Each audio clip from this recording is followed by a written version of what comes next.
I think we can go ahead and get started. Welcome task force members and members of the public to the fourth meeting of the Vehicle Weight Safety Study Task Force. My name is Justin Behrens, and I'm the Deputy Director for Legislation and Finance here at the California Transportation Commission. Cale McDonald is out sick today, so I'll be facilitating today's meeting. Today's meeting includes the following items. Start with roll call and webinar logistics, followed by a summary of task force meetings to date, and then potential policy solutions, vehicle weight fee, and consumer response, continuing from our conversation at the last task force meeting. And then we'll move to key takeaways and roundtable discussion with task force members, followed by public comment. And we're anticipating that we should run until about 2 p.m. today. I'll now turn it over to Dylan for tab 1, which is the roll call and webinar logistics. Thank you, Justin. I will now start with roll call by organization. California Office of Traffic Safety. Morning, Stephanie Doherty here for the California OTS. Thank you. California Department of Motor Vehicles. Good morning, Denise Burrows here for DMV. California Highway Patrol. Good morning, Brian Cocaine with CHP. California City Transportation Initiative. California State Association of Counties. Good morning, Nicholas Brickta here for CSAC. Folks, I apologize. Sylvia Solis Shaw here for California City Transportation Initiative. I had to type it. No worries, thank you. Active San Gabriel Valley. Topher Mathers here for Active San Gabriel Valley. Alliance for Automotive Innovation. Hi, Paul Scullion. American Association of Retired Persons, California.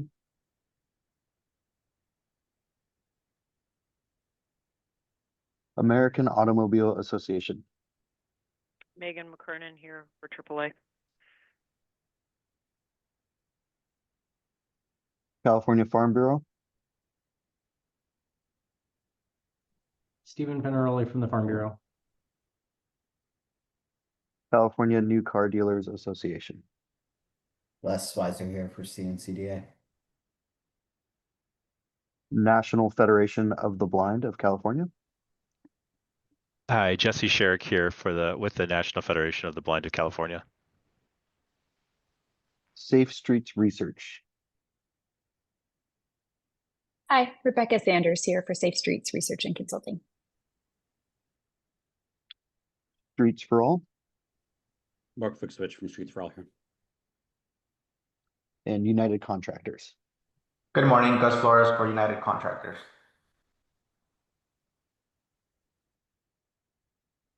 Thank you. That is it for roll call. I will now start by reading the webinar logistics. Welcome to the October 29th Vehicle Weight Safety Study Task Force meeting. The meeting agenda is located on our website at www.catc.ca.gov.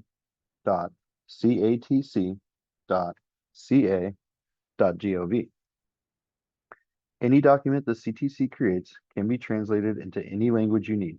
Simply email us at ctc@catc.ca.gov, and we will have them returned to you as quickly as possible. Live closed captioning is available. Please select the Show Captions tab at the bottom of your screen. There are a number of language options available there to choose from. Members of the public, we welcome comments from the public as part of each item at this meeting.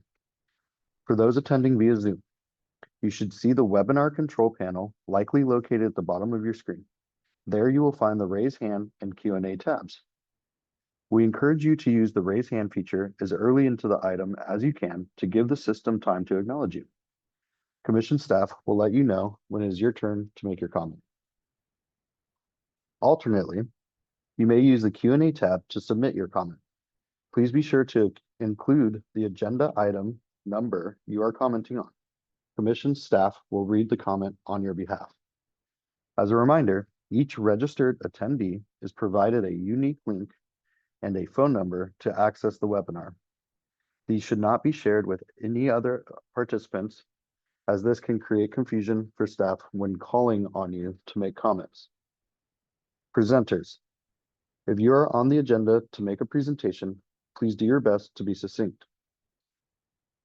If you are presenting remotely, we hope that you will turn on your camera during your presentation if you have one. For all meeting attendees, please do your best to be concise. Please make sure that your comments add new information. If you agree with the comments of a previous speaker, simply make that statement. Since we often have many speakers, we ask that you make your point in 2 minutes or less. If for some reason we have many speakers on any single topic, we reserve the right to limit comments to 1 minute if needed. Thank you for joining us today. We know your time is valuable, and we appreciate you sharing some of it with us. That is it for webinar instructions. Justin, back to you. Thanks, Dylan. Move to tab 2, which is the summary of the September 9th task force meeting, which was included in the meeting materials that were posted to our website in advance of this meeting. This item summarizes the findings from the last task force meeting, as well as additional comments and questions from task force members. At this time, we'd like to open up tab 2 to task force members for any additional comment, and then we'll move to public comment. Any comments from the task force?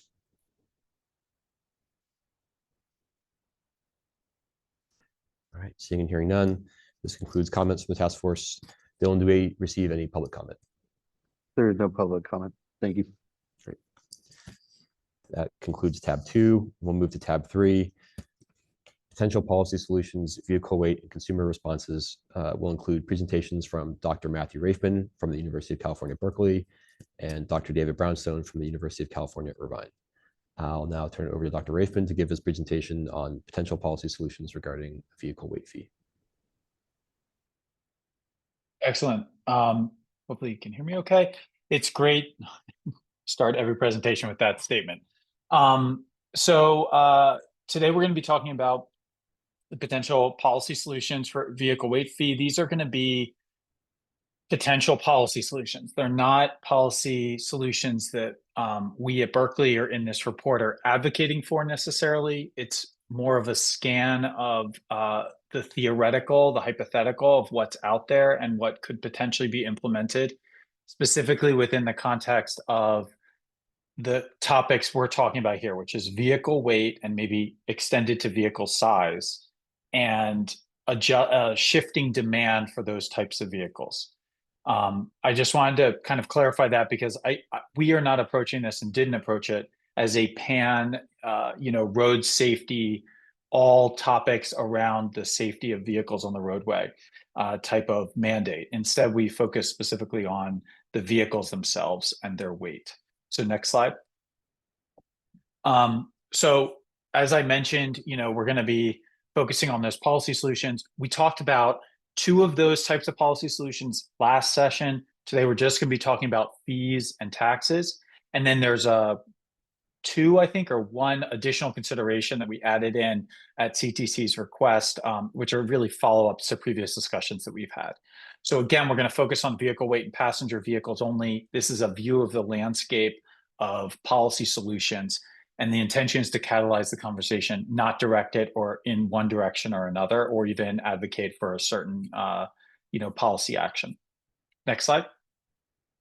So as I mentioned, the broader picture here, to put this in context around policy solutions, is there 3. So we talked about regulations, the federal regulations, the role of the state, how a lot of the design of vehicles and their regulation is done at the federal level because these are vehicles that are crossing state lines and subject to federal preemption under the Commerce Clause and other statutes. And then we also talked about the built environment. So how resources or revenue or just investments can be made in our communities to improve their safety, and that those safety improvements can affect disproportionately large vehicles if they are more risky when it comes to particularly vulnerable road users, but also other road users. So not to forget that the way that we invest resources also has a really important role in improving safety of our roads, including everything, but also vehicles. So today we're going to be talking about fees and taxes specifically and exclusively. Next slide. Next slide. So there are 5 different categories of fees and taxes that we have included in the report, in our kind of thinking on this issue. The first is fees that are due at registration. The second is sales taxes that are incurred at the sale of a vehicle, whether it's used or new. The third is tolls, and also we've extended that to include the concept of cordon pricing, which I'll go into in a little bit more detail if you're not familiar with that term. And then the fourth group is mileage-based road user fees, and the final group is parking fees. So we'll go into these as conceptual policy options, not specific proposals for you to consider for implementation or for the legislature to consider at this stage. Next slide.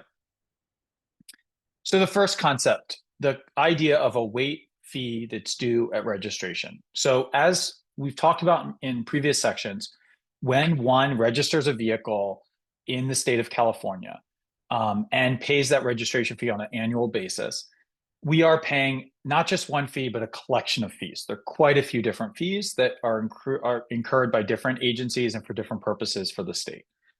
The idea here is that one of those fees due at registration could be a weight-based fee. Now, when it comes to the state of play here for this particular topic in California, it is important to note that there is a weight-based fee for commercial vehicles in California.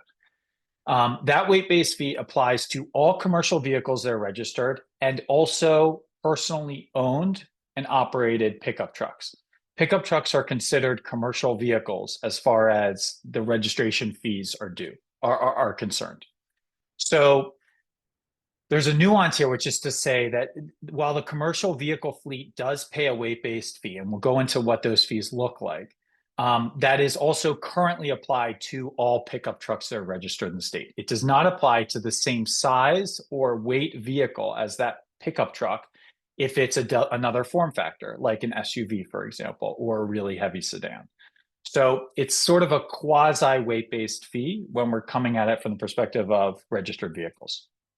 That commercial weight-based fee, and this is information that was provided by CTC, is directed to pay debt service on transportation bonds. There is also a different fee structure for electric vehicles and non-electric vehicles. I think that is more clear in the next slide because we'll talk about the specific details. So weight fees that are due at registration, we'll separate those into 2 different buckets. Commercial vehicles that are 2 axles or fewer, and this would be the first table that you see here. This is data from the California DMV, or this is the fee table from the California DMV. So this is based on the unladen weight of the vehicle, and you can see there are quite a few sections, and the fee goes up as the vehicle gets heavier. Again, just talking about commercial vehicles. This is a supplemental fee that's just kind of an add-on. For electric vehicles, there's a separate schema. So for electric vehicles, you have fewer categories. You have 0 to basically 6,000 pounds, and then 6,000 to 10,000, and then 10,000 and more. And these fees are different. So it depends on kind of the size of your vehicle, but an electric pickup, if we compare an electric pickup to a internal combustion engine or diesel pickup, there are certain weights that would actually be more expensive to register an electric vehicle than an internal combustion engine vehicle. That's not always the case. But if we take, for example, a 6,500 pound electric vehicle, they would fit into this category of the unladen weight of 6,000 to 9,000 pounds, 9,999, the second category here. Let me see if I can get a laser pointer or something. It's probably not worth wasting your time trying to figure that out. But if you look at the second table here and the second entry point, yeah, right on. It's $266, right? For that electric 6,500 pound vehicle. If it's a pickup, right? It has to be a pickup because pickups are considered commercial vehicles. Otherwise, there wouldn't be a weight-based fee currently.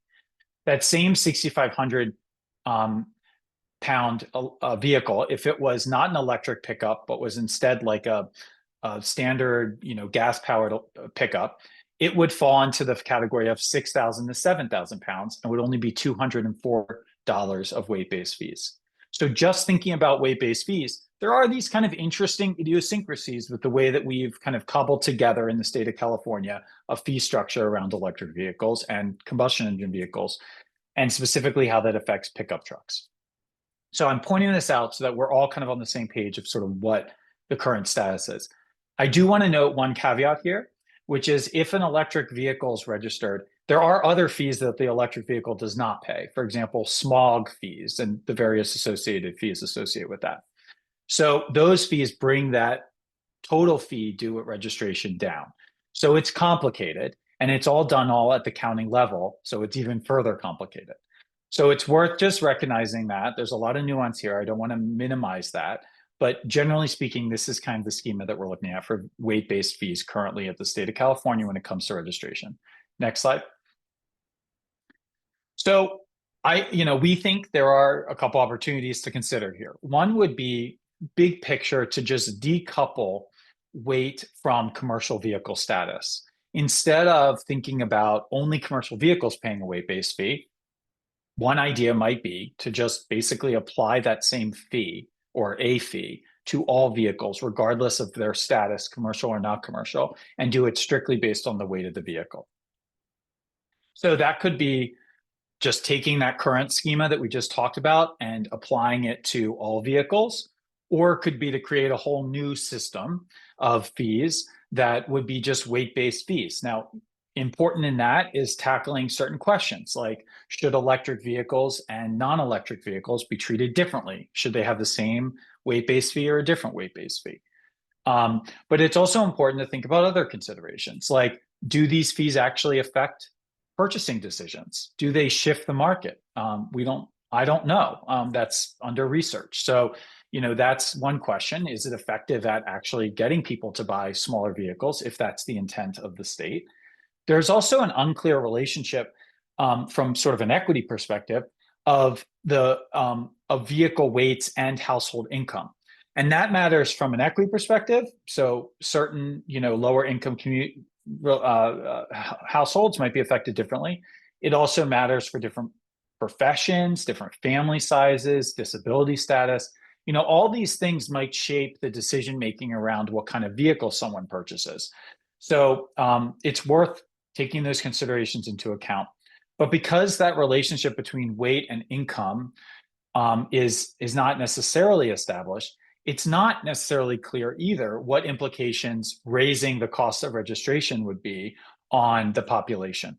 So I don't want to go into too much detail here because we have a lot to get through, but I think it's important to consider, the implications of a weight-based fee all the way through to who it's affecting, and how that might shift the market differently for different subsets of the population in ways that might be unintended.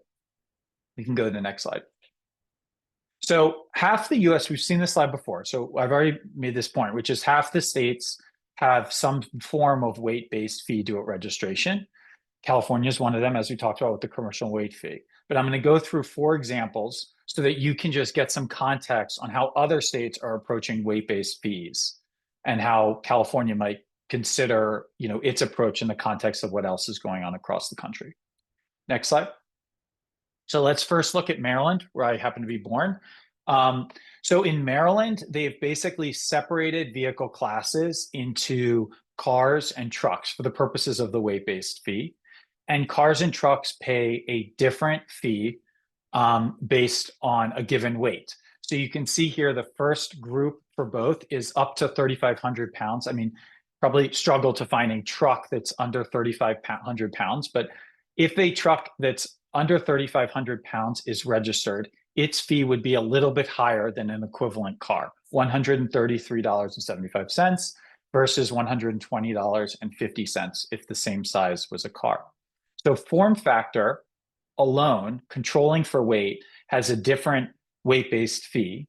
So they're actually devising a schema here that is accounting for the form factor of the vehicle and the weight. Now, the difference is not huge, but the point is that you have a different scale based on the vehicle type.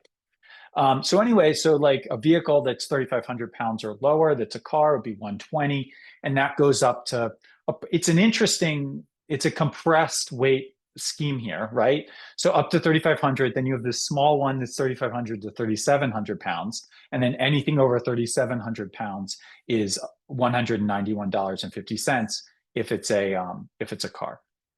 So I'm not necessarily would almost, if I were to advocate, maybe these are a little bit too narrow weight bands, but this is worth noting. This is how the state of Maryland's currently doing it. Next slide. So now we'll go to Florida. So Florida looks kind of similar, right? You have cars and you have heavy trucks. Trucks that are under 5,000 pounds are treated pretty much like cars in terms of the scheme. Now look at the difference in the amounts, right? So we just looked at the previous one and it, went up to $120, I think, for a car that was heavier than 3,700 pounds. So here in Florida, the fee due at registration, it's a weight-based fee, is a max for cars of $32. So much smaller, but similar kind of scheme in terms of the way that they've set up vehicle registration weight-based fees in Florida. Next one. So now we'll go to Washington, D.C. Now, Washington, D.C. has created 4 different passenger vehicle weight classes, and their fees are much higher. So you look at Washington, D.C., and their lowest category actually starts where the other ones were kind of capping out, Maryland and Florida, at 3,500 pounds. And that lowest amount that might be paid is $72. But that goes up to $500 due at registration for a passenger vehicle that is 6,000 pounds or more. So much higher than the other examples. And also 6,000 pounds or more, this is going to account for your large SUVs and your large pickup trucks. So there are quite a few that would factor into that. Interestingly, they have addressed this EV versus non-electric vehicle issue or challenge by creating a separate category for passenger EVs, which has a lower fee for the first 2 years. So if you were to buy, let's just use an example. Let's say you're buying a 6,500 pound electric vehicle truck. For your first 2 years, you would pay $36 a year. But after those first 2 years, you would then revert back into the standard scheme here. So you'd be a passenger 4 vehicle type because it's over 6,000 pounds and pay $500. So it's a really interesting setup. It's betting a lot, I think, on the ability for people to think about these fees and make decisions. But certainly if you're buying a large vehicle in Washington, D.C. and registering it there, you're going to notice probably a $500 fee. That's something that might be considered. So very kind of, this is at the extreme level of weight-based fees across the country. And I think we have one more example.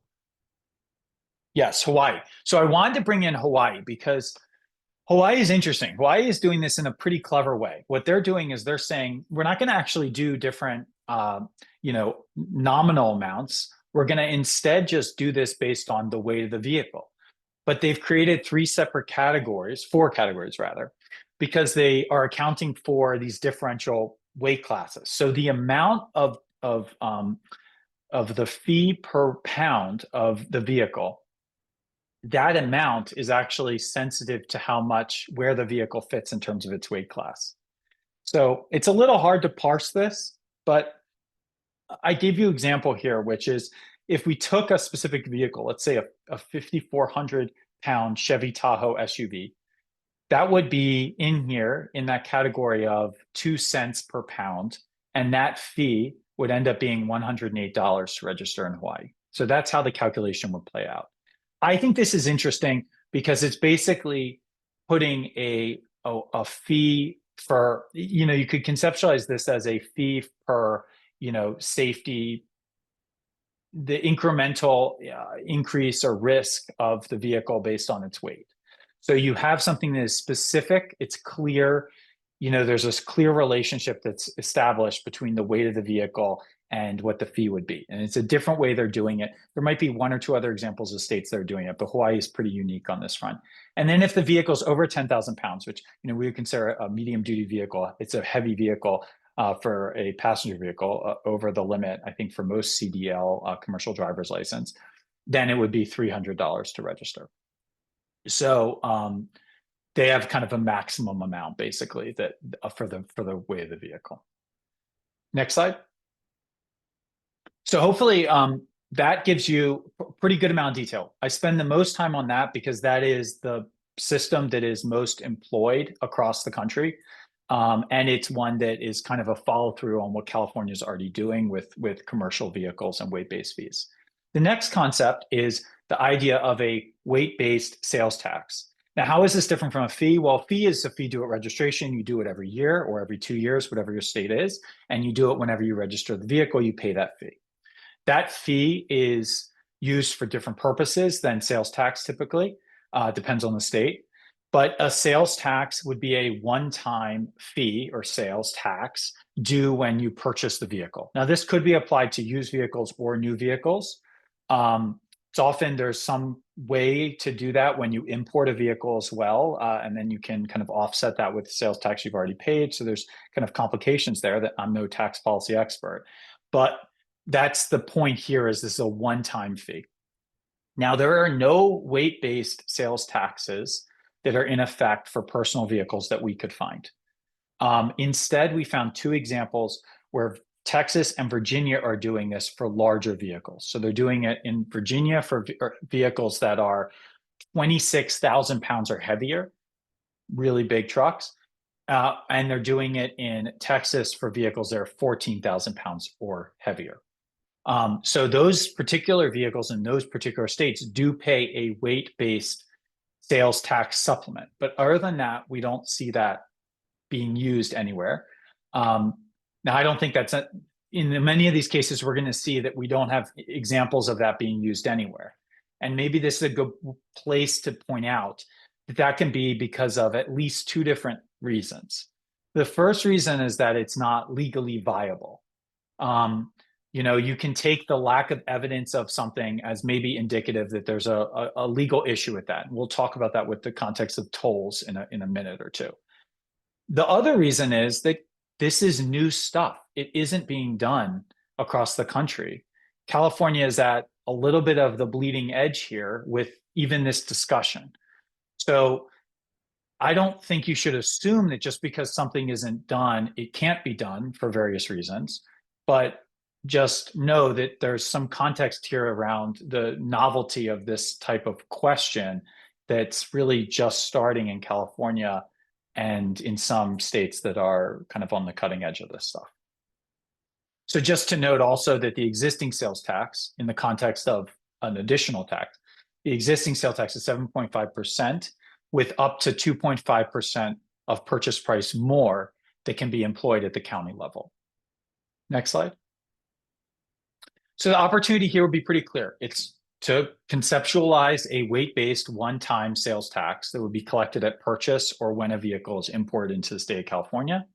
And some important considerations that I want to offer. One is, what is the price elasticity of demand for vehicles? That's something that Dr. Brownstone will talk about in subsequent presentation.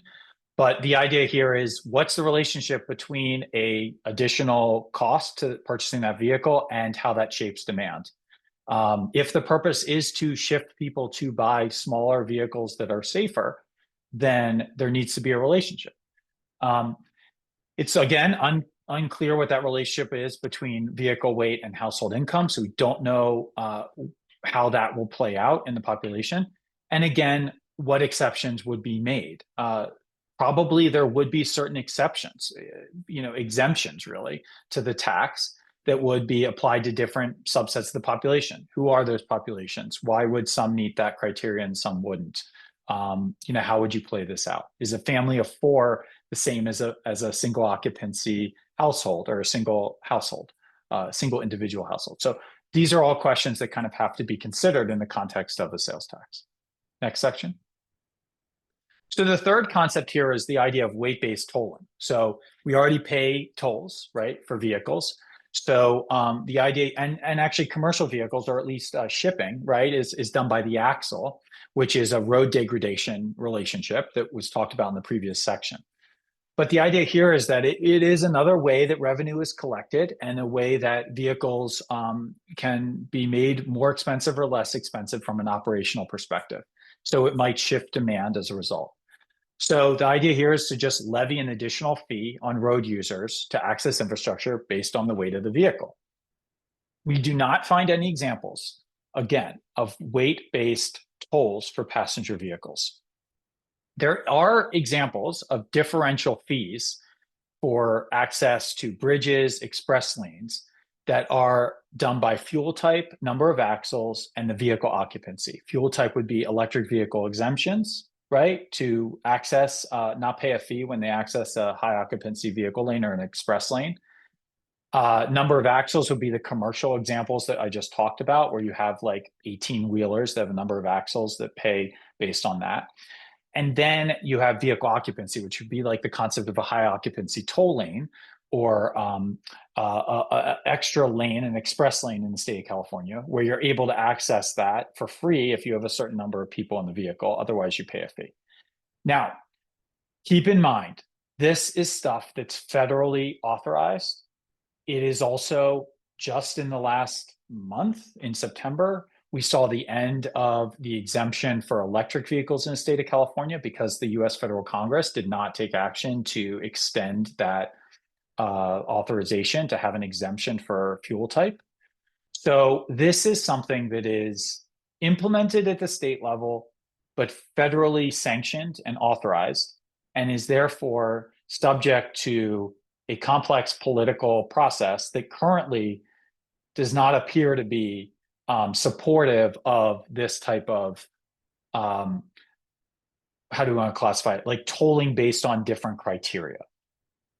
So it's a concept, it could be implemented. However, there are serious concerns about doing that in this current political environment. I'll just leave it at that. Next slide. So as I mentioned, the opportunity is to create toll rates by curb weight, by vehicle weight.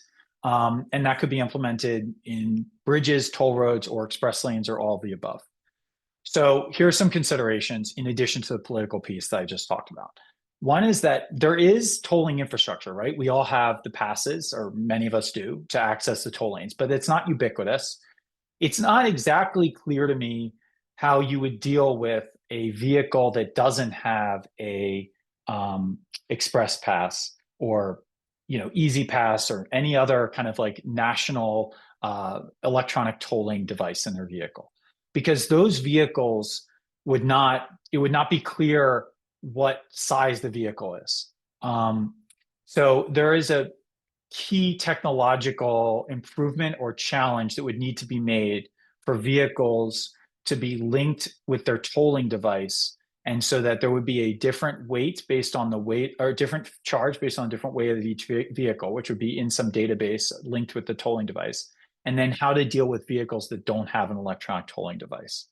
So that needs to be sorted. That hasn't been established yet. As I mentioned, the federal piece already here, that this is a big limitation. And then the other thing is not all vehicles use toll lanes. So you're only applying this demand shift to a subset of the population. Anecdotally, I'll say there are many examples of people purchasing electric vehicles to access those electric vehicle exempted express lanes. So it does appear to shape demand for vehicles having access to toll lanes, but it would be for a subset of the population. Next slide. So the fourth concept here is the idea of weight-based cordon pricing. Now, I don't know if anyone, if you've been to Europe or if you study this stuff, you might have come across cordon pricing. The idea here is that there's a geographical element. So access to a specific area. It's typically deployed in urban centers, primarily in Europe. Also, Singapore has one.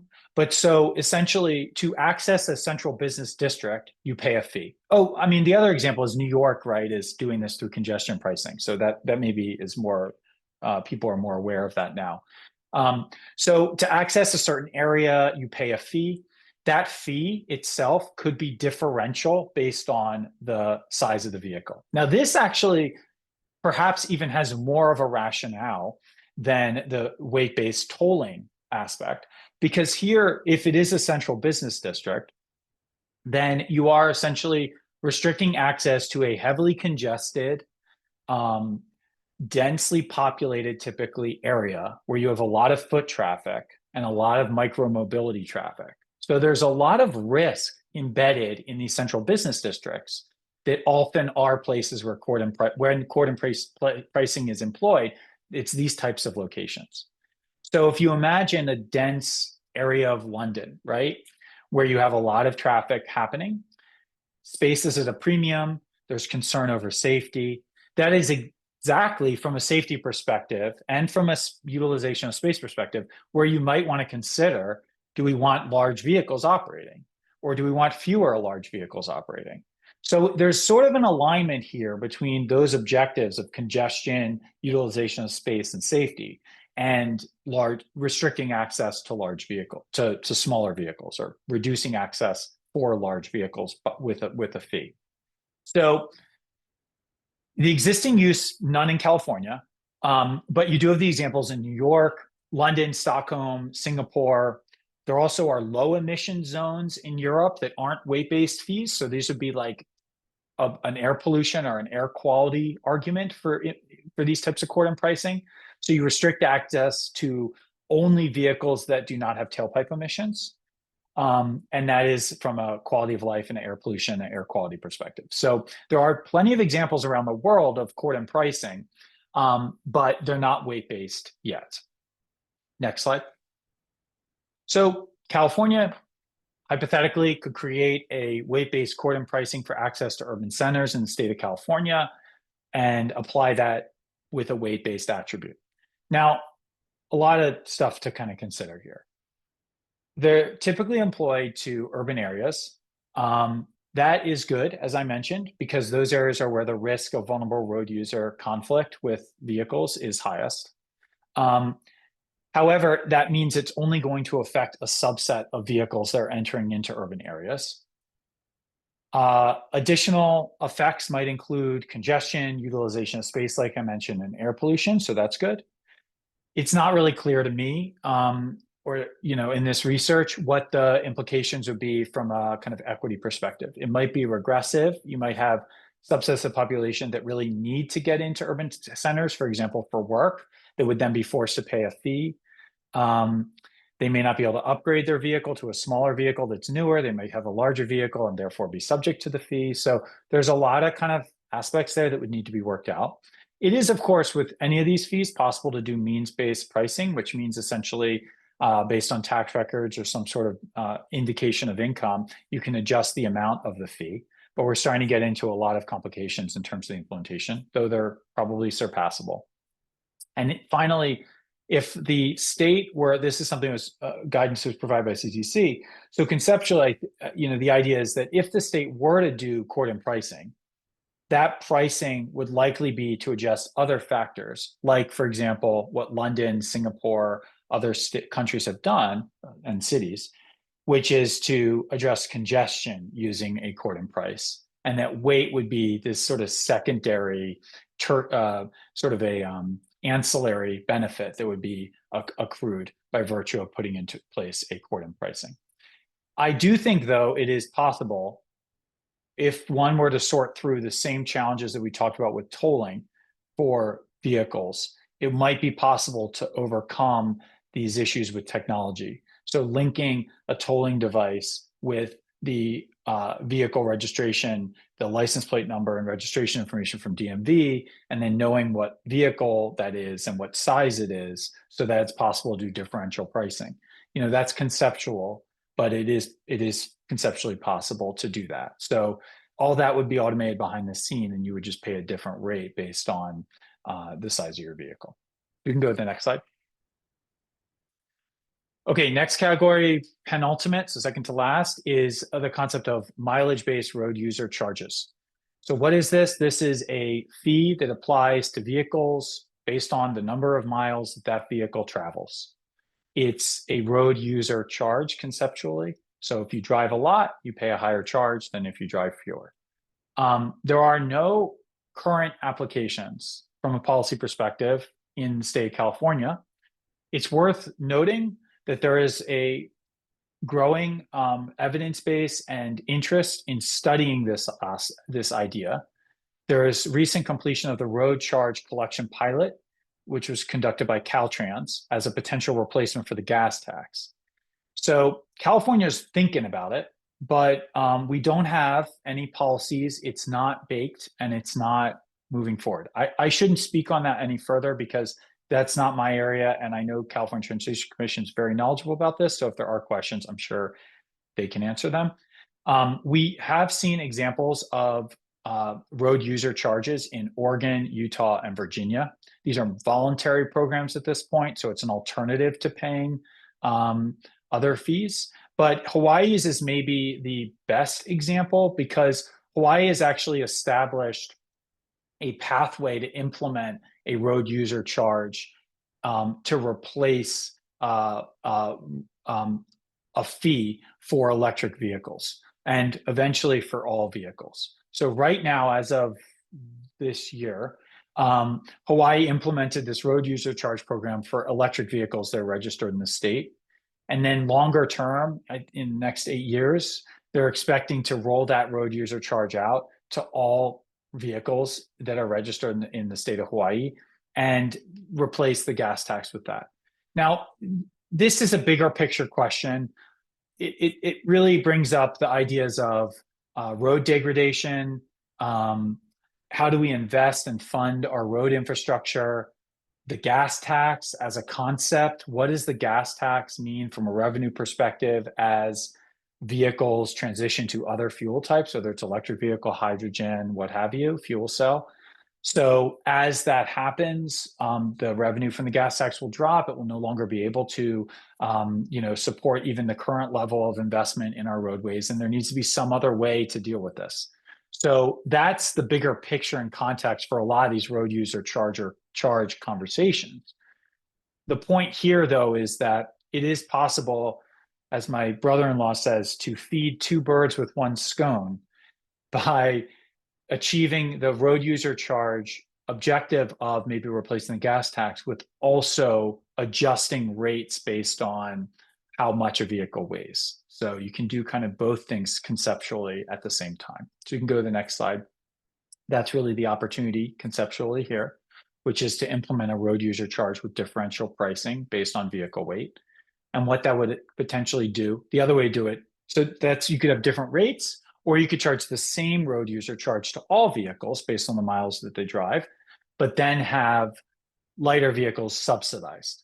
So a rebate, for example, if your vehicle is below a certain amount of weight. I think this makes a lot of sense from a safety perspective. Again, I feel comfortable talking about that aspect of this. And the idea being that we think about exposure as a key input for risk when it comes to vehicles. So if a vehicle drives 1 mile a year versus if a vehicle drives 10,000 miles a year, clearly the likelihood that that vehicle is going to come in conflict with either another vehicle or a vulnerable road user increases with the number of miles that that vehicle travels, right? So when we talk about road user charges, because they have this link to the VMT, the vehicle miles traveled by a vehicle, it is sensible, I think, to think of that as increasing the risk of a crash on the roadway for that vehicle. So that's why there's this relationship here that does kind of make sense to think about in the context of road safety. And I think that's why it's worth considering the opportunity of linking vehicle weight with a road user charge conceptually. So considerations to think about here. Again, implementation or interaction here between vehicle miles traveled and income is unclear. Is this going to be a tax that's going to be differentially affecting lower income groups because they travel more miles? Not clear. Also, we don't know about vehicle miles traveled and vehicle weight. That is pretty hard to analyze because of the lack of studies that look at VMT and collect detailed attributes of the vehicles that are traveling. So it isn't necessarily clear if SUVs, for example, drive more miles or less miles on a given year than sedans do. And I've even looked at, for this study, some of the National Household Travel Survey and the data that's available on vehicles. And the error terms or the granularity of the data is not sufficient really even to differentiate between vehicle classes. So we just really don't know if heavier vehicles travel more or fewer miles than lighter vehicles. So that's all kind of context that we would need to understand to do something like a road user charge if we're adjusting it by vehicle weight. And then finally, so the idea here, like I talked about, is that these road user charges are are really being thought of as replacing here fuel taxes, but gas taxes as a concept. So this is again sort of an ancillary benefit or ancillary approach that would be augmenting the primary goal of replacing the gas tax. So that needs to be considered how those play together, and wouldn't want to sacrifice that primary goal of addressing the gas tax and the road degradation and the investment issues just to do a vehicle weight fee.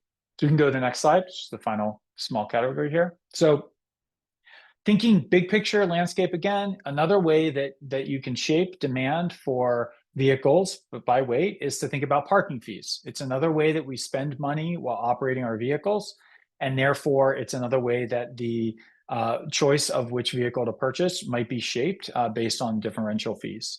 So the idea here is to have a fee that's assessed for vehicle parking in public spaces that would be based on either the vehicle weight or footprint. I think actually footprint is a really interesting point here because larger vehicles take up more space. So there's even just a very explicit relationship here between how much real estate you are booking, in a sense, when you book a parking space. And if you have a larger vehicle, you need more space to park. So does it make sense, if we're thinking about real estate, for you to pay more money for that location? So, or for that parking spot. So I think when we think about footprint, which tends to go hand in hand with vehicle weight, though not always the case, it does make a lot of sense. Vehicle weight, including that, is more of the safety angle here, but it's possible to think of both. So existing use, well, we don't have a lot of examples here, but there are a few examples where parking permits are differential by vehicle size. So for example, in California, the city of San Francisco does not issue residential parking permits for vehicles that have a gross vehicle weight rating in excess of 6,000 pounds. Large vehicles don't get parking permits to park in the city of San Francisco. We also have differential sticker prices for registered vehicles in the city of Chicago by vehicle weight. So that's another example in the United States where this is the case. In Lyon, in France, they differentiate by fuel type, so electric vehicles versus not, and the size of the vehicle for different parking fees. And then Paris, France has also kind of famously now in this space introduced an additional fee for heavier vehicles. So there are examples of vehicle weight being a factor in parking and access to parking, either the amount that's paid for parking or whether or not a parking permit can be issued. So you can go to the next slide. So the opportunity here would be from a federal level, there isn't. I mean, from a state level, there isn't much of an opportunity. This is a local government solution, if you will. Local governments issue these parking permits and weight fees. They control their local streets. So, you know, the role at the state level would be more of a convening role with local governments to convene them around parking fees and to try to develop some sort of standardized approach to implementing this type of approach, maybe even just a best in practice type of technical assistance even. So considerations for this would be, as I mentioned, parking permits and parking policies tend to be local and urban, and they're subject to the discretion of local agencies to implement. Aligning state requirements with the local control would be challenging, but there are co-benefits here that are worth noting from a congestion perspective, pollution, space efficiency, and safety. Again, we talked about this before, but means-based pricing is possible, but challenging because it requires some sort of relationship between income statements and the amount that one pays. Though I will note, there are examples throughout these policies when they are implemented of means-based or income-based pricing. So even New York has a way to address potential inequity concerns with its cordon pricing by charging a different rate if your income is low enough that you are applicable or that you can apply for an exemption or a reduced rate. So it's not out of the picture to do means-based or income-based pricing for any of these considerations. So you can go to the next slide. So that's the 6 that we wanted to talk about. A couple high-level equity concerns or considerations that we want to just point out.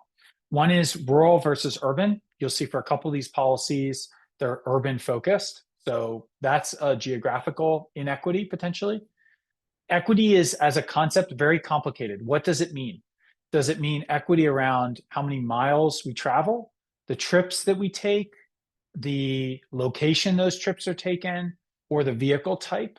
Also, it's important to think about these exemptions that we've talked about. So specific professions might require different types of vehicles. Different income levels might make it more challenging or less challenging to change vehicle types. Disability status might require different vehicles. I'm thinking of, for example, folks that need a specific van with a lifted package that also allows for a wheelchair to access the van. Those weigh a lot. They weigh more than a typical van. They might push the vehicle up into a higher weight class. Does that matter? How should electric vehicles be considered versus internal combustion engine vehicles? You've seen across the board, from CORDM pricing to fees, the electric vehicles are often treated differently. Does that make sense? They typically weigh more. So does that make sense they be treated the same because they are heavier? So I don't know. I mean, these are considerations that need to be considered. And the final thing is that income-based taxes and fees are challenging to implement because they require information about income. They require people to provide information about how much money they have and some sort of verifiable way, which often requires personal information that has to be secured and analyzed and whatnot. But they do make these types of policies more equitable because they allow for an equity-based or a income-based approach to implementing these different taxes and fees. You can go to the next slide. So two issues that we were requested just to talk about, I'll go through really quickly. The first, these are kind of supplemental, so these aren't related to the discussion we just had. The first is just this idea of a trade-off and the economic implications of that with larger vehicles. So we just kind of collected some of the literature that we pulled on the report, just to give a little bit more context. So just some points about why larger vehicles are potentially more costly for society. One study, NHTSA, found that the economic costs of crash fatalities, this is not related to large vehicles, just to give you some context on what we're talking about here, is about $340 billion per year, with 30 billion almost occurring in California alone in terms of economic costs. So crashes, fatalities, just fatalities, not injuries, just fatalities is a really big drain on the economy and on productivity and on society. Larger and heavier vehicles are safer for their occupants, but they're much less safe for either smaller vehicles than those larger vehicles or for vulnerable road users. And this arms race, as it's been termed, not by me, but by other researchers, to larger vehicles costs about $3,500 per accident. That's their terminology, but per crash externality for each light duty truck. So what that means is that when there's a shift from a smaller vehicle to a light duty truck, the cost to society of that shift is about $3,500 in expected externalities associated with crashes and damage done by those larger vehicles in those crashes. So there is this cost of $3,500 estimate for every vehicle that gets upgraded, or I shouldn't say upgraded, but changed from a smaller vehicle to a larger vehicle. Those costs are borne by society and all of us and those that use the roadways. We can go to the next slide. So the other topic that came up was this concept of insurance premiums. Don't we just pay for this? Doesn't the market kind of already work so that these larger vehicles pay a higher insurance premium and therefore the market's kind of sorting itself out already? So that's the question. Another way that's phrased is, doesn't the insurance market already solve the road safety problem already? So let's go just to the next slide. And the answer is no, it does not solve the road safety problem. I think that's pretty clear. We've seen traffic fatalities are quite high, 40,000 people, about 10,000 people. 10% of that 40,000 die in rephrase, 40,000 people die every year on America's roads, and 10% of those 4,000 or so die on California roads every single year. So we have not solved this problem with insurance premiums. And secondly, we've seen the problem get worse over the past 15 years. So I would push back and say, no, the market is not functioning well when it comes, the economic market in a sense, is not functioning well when it comes to road safety. We can go to the next slide. So why might this be? Well, we talked to one of economists kind of working on this project, and the conclusion was sort of two reasons why this might be. Well, the first is that premiums are designed to reflect the risk to the insurance company of an insurance payout. That is not necessarily and often not the same as the risk of a traffic fatality. Some things that mitigate that are legal issues and also just the process of associating risk the association of a crash and responsibility. So it doesn't work out that the premium, the risk of an insurance payout is the same as a risk of a traffic fatality. So that's one reason why, because the insurance industry is optimizing for that insurance payout and not necessarily risk to society. And the second reason why is that with some exceptions, insurance policy coverage is limited. There's sort of a maximum amount that can be paid out, and it doesn't account for all the social costs of a loss of life, which can be into the millions and even tens of millions of dollars for one loss of life. So there's sort of a cap for how much an insurance policy would pay out, and therefore there's a cap to how much risk the insurance company has to adjust for. So put big picture, insurance premiums do not fully internalize road safety externalities that are associated with larger vehicles. So insurance market is not solving this problem for us. And it's not doing that, not because it's nefarious or doing anything wrong, but just because its goals as an industry are different than social implications of road safety. So we can go to the next slide. I think that should be the end.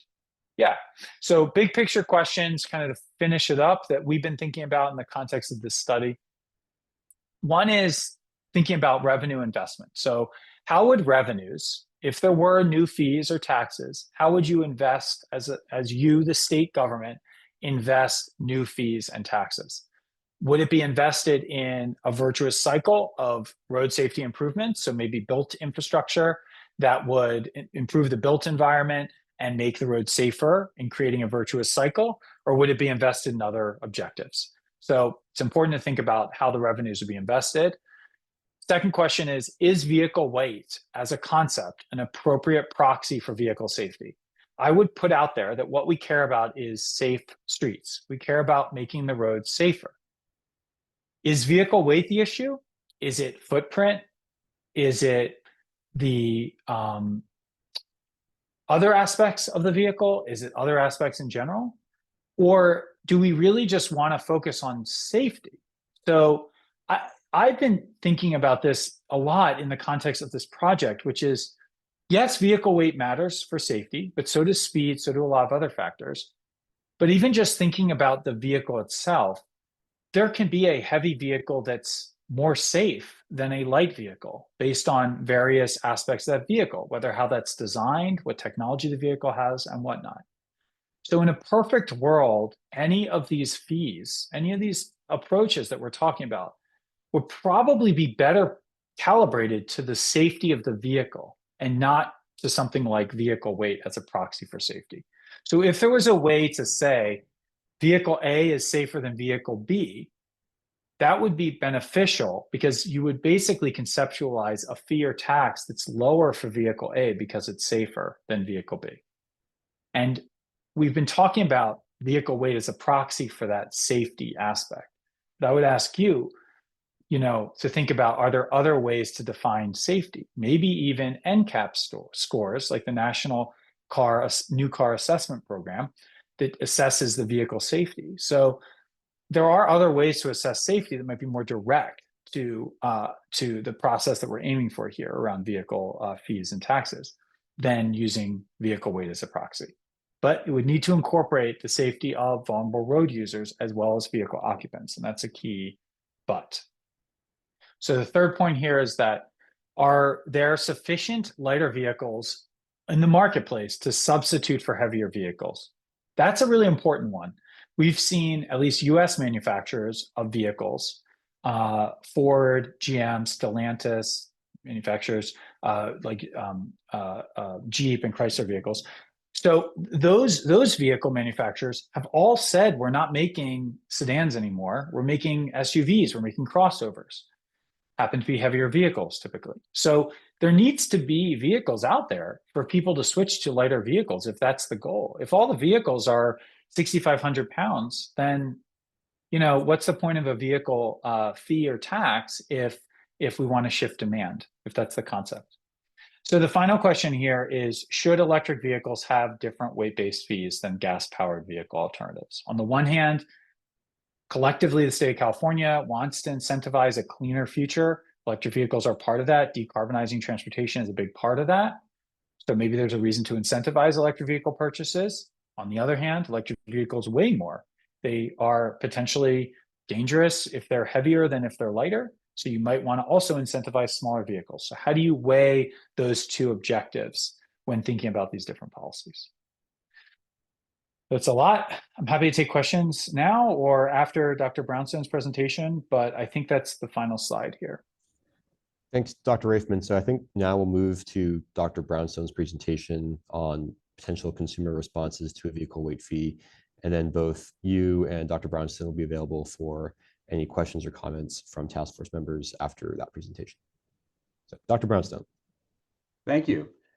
So first of all, I'd like to say that this is joint work, primarily with David Bunch, who's a longtime colleague of mine at UC Davis, but also a lot of help, and you'll see why, from Anna Speranian and Jesse Gage at the Energy Commission and my colleagues down at Irvine, Jiawei Chen, Cassie Zhang, and Farzana Khartoon.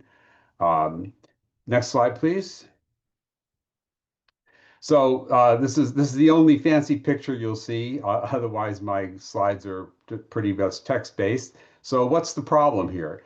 Well, there's my Hyundai, which is on the left, and there's me on my bike, and then there's my neighbor's relatively small SUV. And so the problem here is, you know, obvious. It's pretty obvious. If I'm riding my bike and I'm going to get hit by something, I'd rather get hit by the Hyundai. Chances are I'll roll over and, you know, roll over the top of it and may live to live another day. For the record, when I ride my bike on the road, I've got really bright flashing lights and a really garish yellow vest. So this is just a quick stage photo. Okay, next slide, please. So heavy and tall vehicles cause more damage. Talked about that. Matt just mentioned that the current California insurance rates and registration fees do not fully account for these safety externalities. I'm primarily an economist, and so I've been studying these things for quite some time. The efficient solution would be to charge heavy and/or tall vehicles some kind of per mile fee based on time and location. And as Matt pointed out, that's going to be hard to do. But for an example, why it needs to be location-based is the risk for pedestrians is minimal on the freeways. Pedestrians aren't supposed to be there. So, you know, so you think things are going to change there. My presentation today is really going to be only looking at second or third best solutions. In particular, we're going to look very closely at levying a fee on heavy vehicles at purchase or levying an annual registration fee based on weight. I put in parentheses and or body type because the model I'm going to be using could account for that, but I didn't have time to do that for this presentation. Okay, next slide, please. So there's a bunch of questions here, and Matt asked a bunch of these, but there's two in blue that I'm going to concentrate on and provide some quantitative answers here. One, how high do fees need to be in order to get some substantial changes in vehicle purchase behavior? The purpose of the exercise is to change the distribution of the weight of vehicles on the road. So one question is how high these fees have to be. A related question is how much revenue can be raised. So as Matt mentioned, one possibility of using this revenue would be to improve infrastructure. So it's useful to know how much. Now there's a bunch of other questions that, you know, we could talk about in the questions. You know, what's the best way to spend the fee revenue? Do these conflict with other policy goals, in particular the greenhouse gas emission goals? And is it possible to design fees that accomplish policy objectives without imposing undue burden on some locations and consumer groups?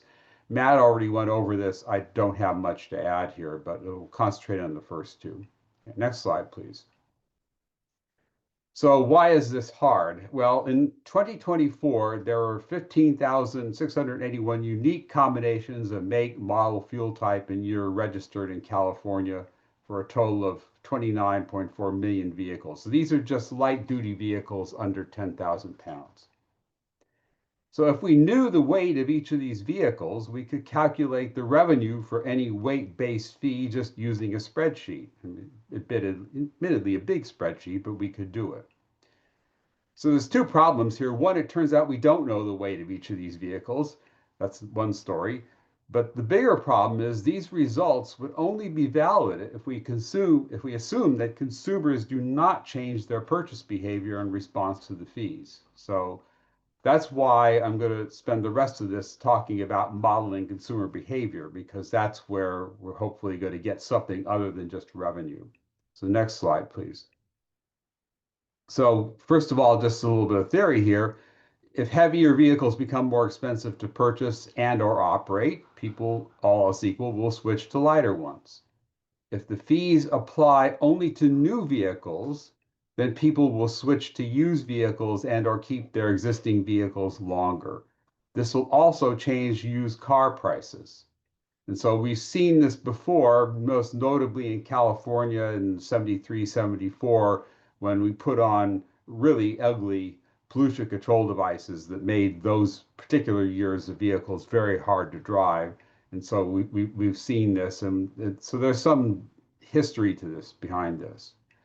The other issue, which is important, is that vehicles last a long time and they're expensive.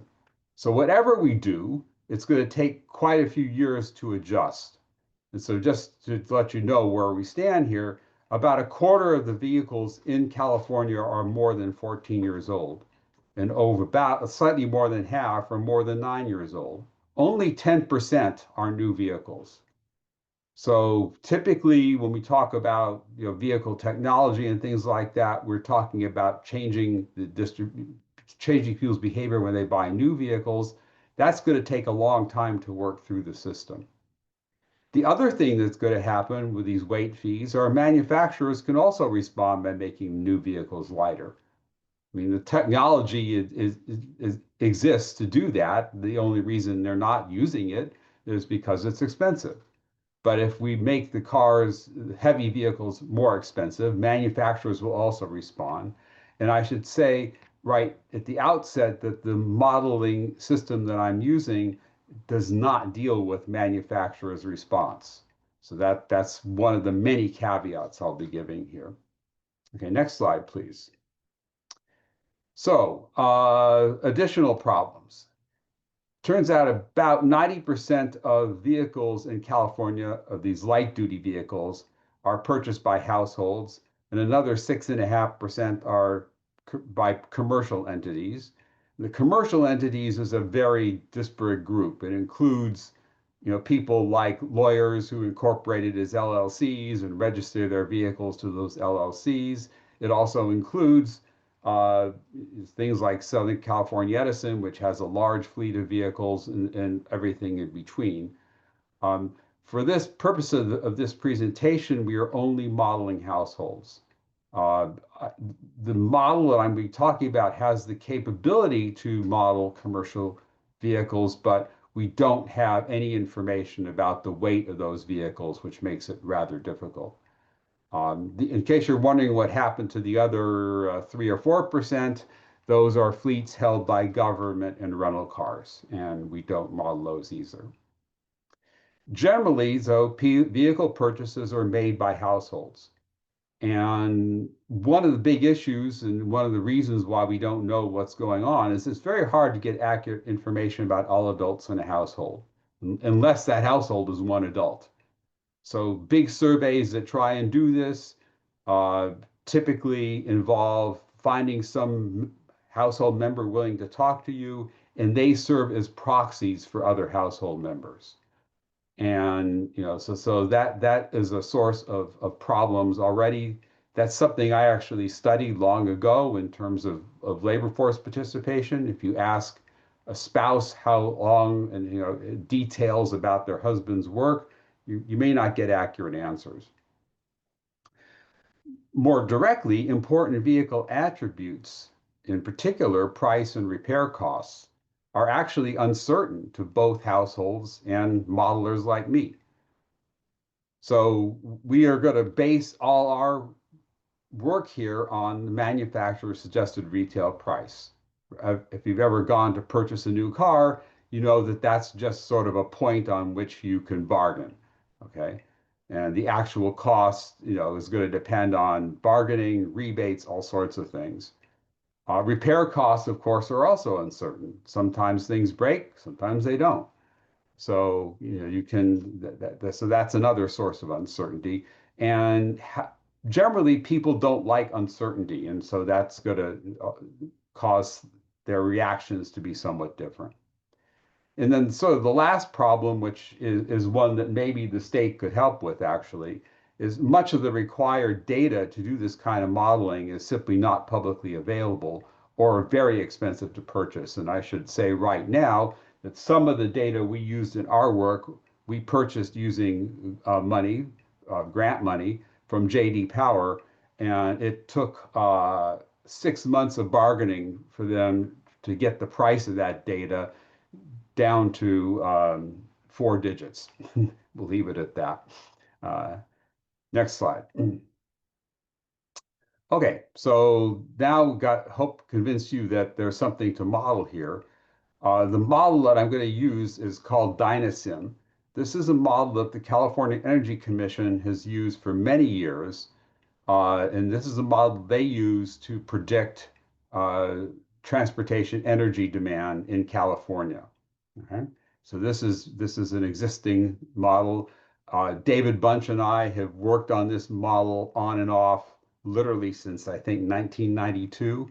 So it's A, I'm old, and B, this is a continuing problem. So what this model does is it's going to predict the number and types of vehicles and fuel usage. And so we're going to use the personal vehicle part of the model, has a base year of 2023 and predictions from 2024 through 2050.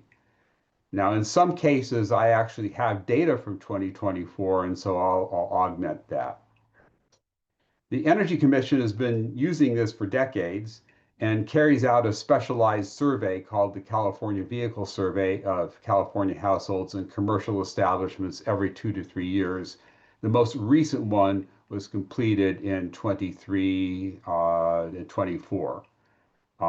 Unfortunately, we did not have time or resources to incorporate the results of the new survey into our work. The Energy Commission also processes snapshots of the California DMV registration files to produce the base year vehicle population counts. And that's important because those are also very hard to get and to use. Next slide, please. So the way DynaSim works is instead of using those 15,000 make model years, which is very hard to deal with, vehicles are grouped into 27 classes, 8 fuel types, and vintages going back to 1983. That going back to 1983 basically picks up 99% of the vehicles, okay? So just to give you an idea, there are 1,425 of these groups in 2024. And the Energy Commission has data on vehicle characteristics, and so that would include things like the purchase price, the weight. Actually, they didn't have weight. We had to add it for this project. But they have the size of the vehicle, luggage space, acceleration, horsepower, all the kind of things that you would think of that would impact the demand for vehicles. In order to do forecasting, though, you need to know what they're going to be in the future. And for years, the Energy Commission has purchased predictions of vehicle characteristics for these future years. It's important to recognize that these characteristics were set and we cannot alter them, or we do not alter them for different model policies. And so, as I said, we do not directly model manufacturer behavior here. Rather, this was a guess by some consultant. and we can go back, and I have gone back, and sometimes these predictions are pretty bad, but that's what we're living with here. So personal vehicle model and demand generally is going to depend on things like household income and household composition. The values, in order to make forecasts for this model, we don't not just need values currently, which we could get from things like census data and whatnot, but we need forecasts. And those forecasts generally come from the California Department of Finance. And then finally, the model also needs fuel prices, because that's an important, particularly if you're looking at vehicle miles traveled, prices are important. And the Energy Commission has a group that develops their own forecast for future fuel prices. Next slide, please. Okay, so what are we going to do? We're going to set up scenarios. So we're going to use the baseline estimates from this model of future vehicle and household attributes. And then we're going to compare results from simulations of various vehicle weight fees. Now, we do not have anyone's guess as to what the weights of future vehicles are. As I said, we had to collect the weight data ourselves, which we did from JD Power and supplemented by information from the DMV.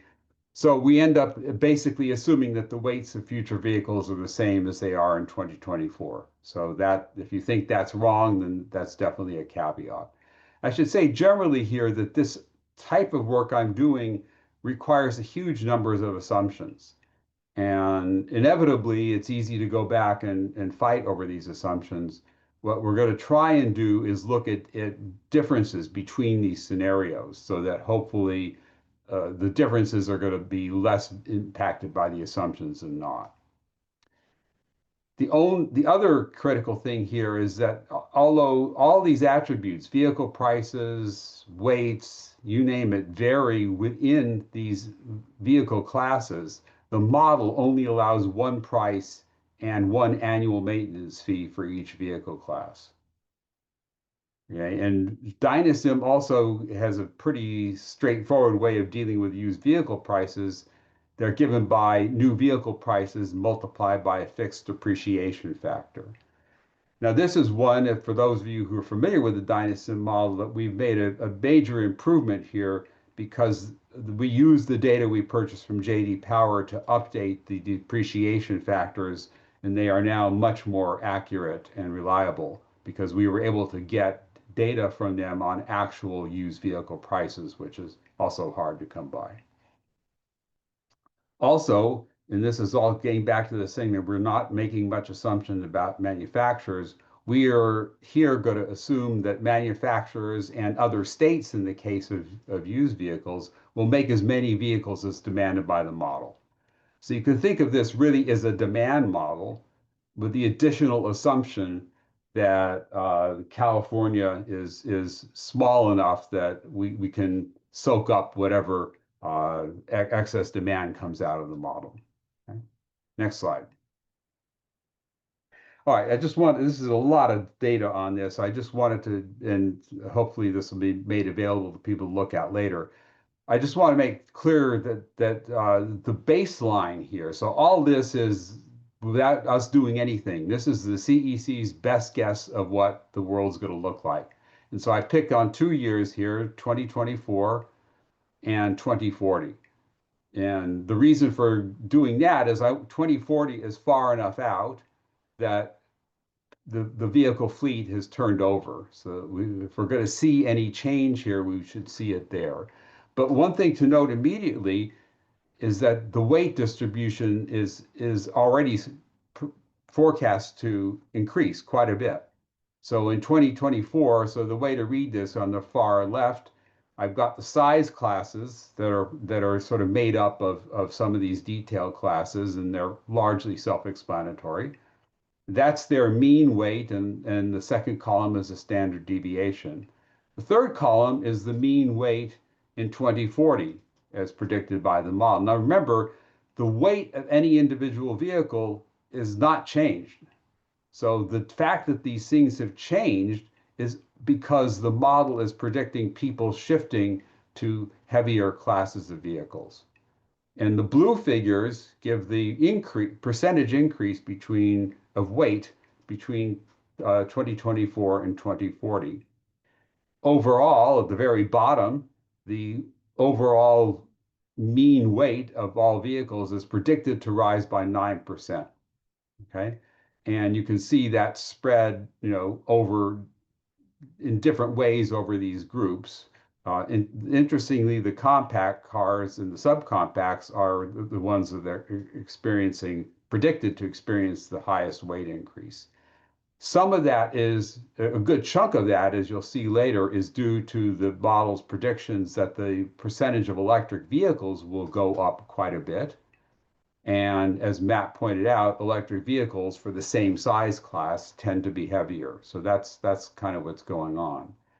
The right side of this is the same thing, but instead of broken out by size class, I broke it out by fuel type.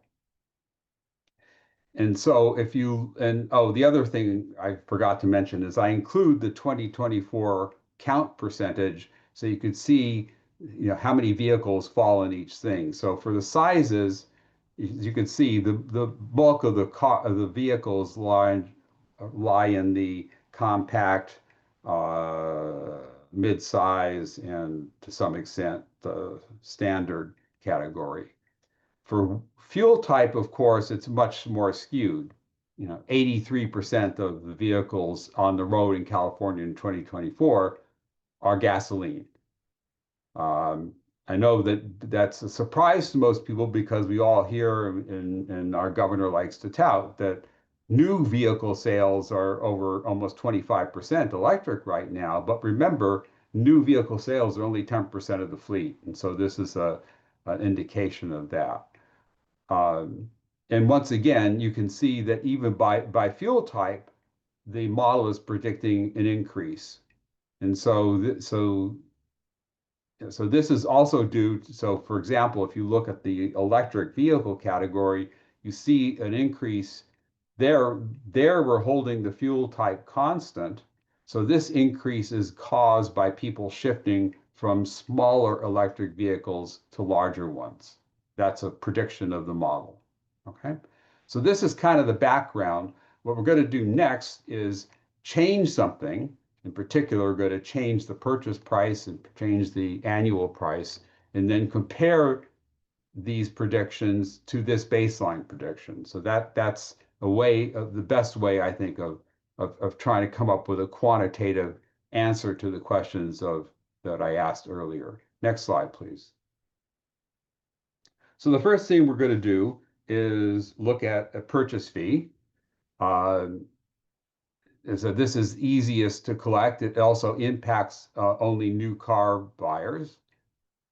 Now, the way Dynasim works, it's interesting that because we're going to increase the new vehicle price, Dynasim assumes that the used vehicle price is just some fraction of that. So this is also going to see higher prices when these things are purchased as used vehicles.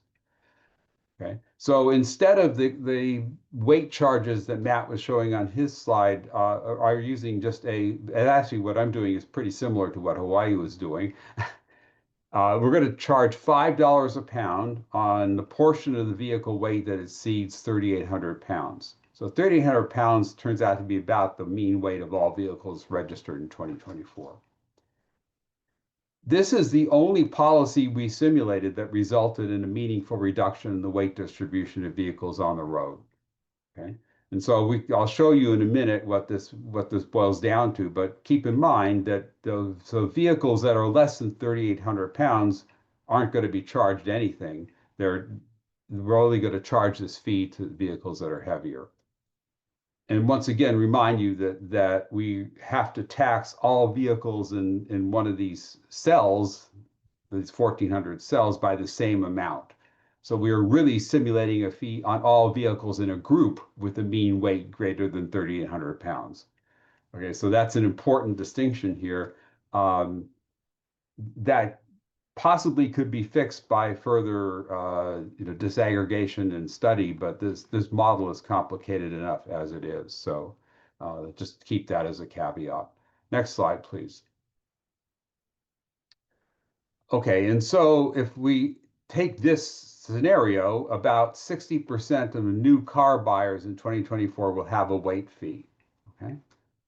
So the fee, the mean of that fee, so the average fee for those who have to pay it. So this is the average fee for those buying a car that's more than, or a vehicle that's more than 300 pounds. Turns out to be about 7% of the purchase price. So this is $3,800 corresponding to an average manufacturer suggested retail price of $55,600. The maximum is about 20% of the purchase price, which is almost $20,000. So that's these are pretty big fees. Okay. So the highest fee turns out to come with in the class for premium electric heavy pickups. Okay, so I didn't go back look what it is, but I imagine the Cybertruck is probably in there. These things have an average 2024 MSRP of $100,000. And the average weight for this group is 8,660 pounds. So yes, this is a high fee, but this is also a group of very heavy vehicles.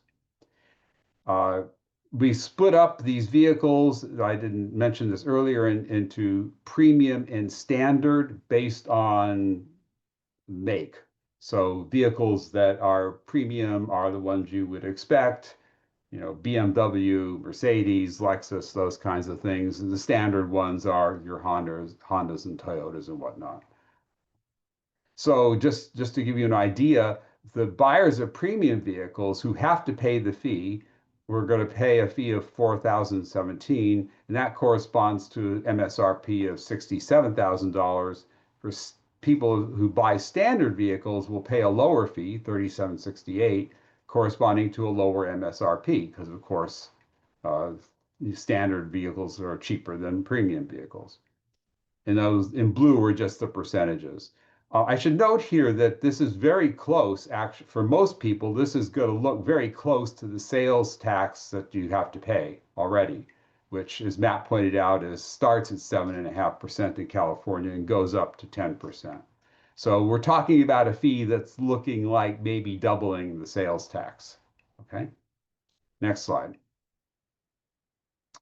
So what happens when we do this? Okay, so if you go out to 2040, the 90th percentile of weight declines by 2.5%. It doesn't sound like a whole lot, but we will, as you see, we've done a lot of scenarios that this decline is negligible. So this one actually gets something that is potentially meaningful.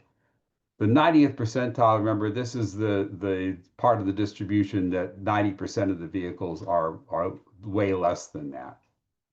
The mean weight declines across all vehicles, declines 1.2%, and the number of large SUVs drops by 17%, and the number of heavy and standard pickup trucks declines by 10.5%. So getting back to Matt's point, that from a safety standpoint, it's not just weight that matters, but also size. This policy has a bigger impact, perhaps, on the size distribution of vehicles that are out there than it does on the weight.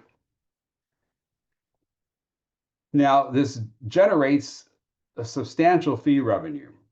So the prediction here is to be about $3.17 billion in 2024, up, and it'll rise to $4.6 billion in 2040.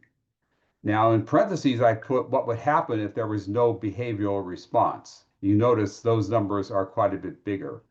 And that's because that's the spreadsheet model, because if you just do the spreadsheet model, you're not allowing consumers to switch from heavier vehicles to lighter ones. The other thing that's important, a really important caveat here, is if there are manufacturer reactions to these fees, and I suspect there would be, there is going to be a larger decline in vehicle weights and lower fee revenue.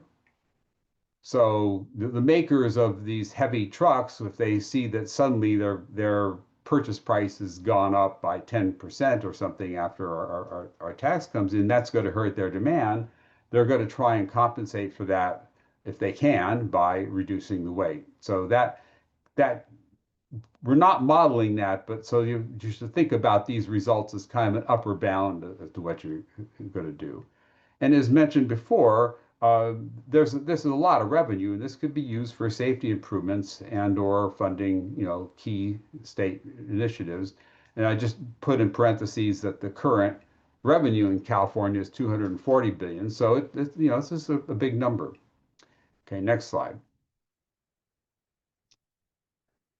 What about electric vehicles? This is getting at the other point Matt raised, because we know that if we put this purchase fee on, it's going to impact them more than others. And so in particular, the purchase fee example we just discussed predicts 2.3% fewer electric and 4.3% fewer plug-in hybrid vehicles in 2040, as that's compared to the baseline. So to see what would happen, we ran scenarios exempting first just electric and then also both electric and plug-in hybrids from the purchase fee. So if you just exempt electric vehicles, you get a 3.7% increase instead of a 2.3% decrease of electric vehicles and a big 8.4% decrease in plug-in hybrids. So people are going to substitute from plug-in hybrids to electrics because the price is less. If you exempt both electric and plug-in hybrids, then you get a smaller increase in electrics, and instead of a decrease in plug-in hybrids, you get a roughly similar increase in those things. Now, when you do, so that's perhaps good if you like electric vehicles, but the predicted revenues from doing this drop from 4.6 billion to 1.8 if you just exempt electrics, down further to 1.3 if you exempt both electric and plug-in. Interestingly, once either of these two scenarios basically end up with no change in the overall weight distribution. So remember, the original weight fee that was applied to all vehicles had a small but noticeable change in the weight distribution. As soon as you start exempting electric vehicles or plug-ins, you get no impact there. And you can see the revenues drop quite a lot. So there's a trade-off. There are good policy reasons perhaps for exempting electric vehicles, but that does come at a cost of not having really any impact on the overall weight distribution. Next slide, please. So that's for purchase fees. Now, the other thing we looked at is annual fees, and I won't go over this in great detail. Matt had talked a lot about these. So we are going to simulate what happens if we charge $10 a pound on the portion of vehicle weights exceeding 3,800 pounds. Okay, so this is either, and we're going to look at two options. One, we're going to apply this to all registered vehicles beginning in 2024. So that would include all the way back to 1983, or we're only going to apply them to registered vehicles with model year 2024 or newer beginning in 2024. So this is just a pure, moving forward thing. And once again, the same caveat applies. Dynasim only, we have to apply this to the whole class. Okay, next slide. So it turns out, if you do this on everything, about 40% of all registered vehicles in 2024 will have no weight fee. The mean annual fee for those paying it is 77, and the maximum turns out to be 390. This turns out to be higher than Florida's fee that Matt discussed, but lower than Washington, D.C.'s fee. And as Matt pointed out, the California car registration fees, so this would be in addition to the existing fees, and those fees vary a lot, but as an example, a 2023 Ford F-150 has a registration fee of $551, so we would be talking about adding probably another $100 or $150 to that, depending on the weight of the thing. Okay? So that's kind of the range that we're talking about. Next slide, please. Well, when we do this, we find there is essentially no change in the distribution of vehicle weights. So the mean weight declines 0.2%. It's kind of in the noise. The number of large SUVs drops, but 4% instead of 17, and the number of heavy and standard pickup trucks declines. This also generates revenue, but obviously it depends on how you do it. If you only apply it to new vehicles, okay, then you're going to get less. But it generates if you apply it to all vehicles, it's about $1.4 billion in annually in 2040. And once again, the manufacturers' reactions to these fees will imply a larger decline and lower fee revenue. I want to take just a moment to address the issue of purchase fees versus annual fees.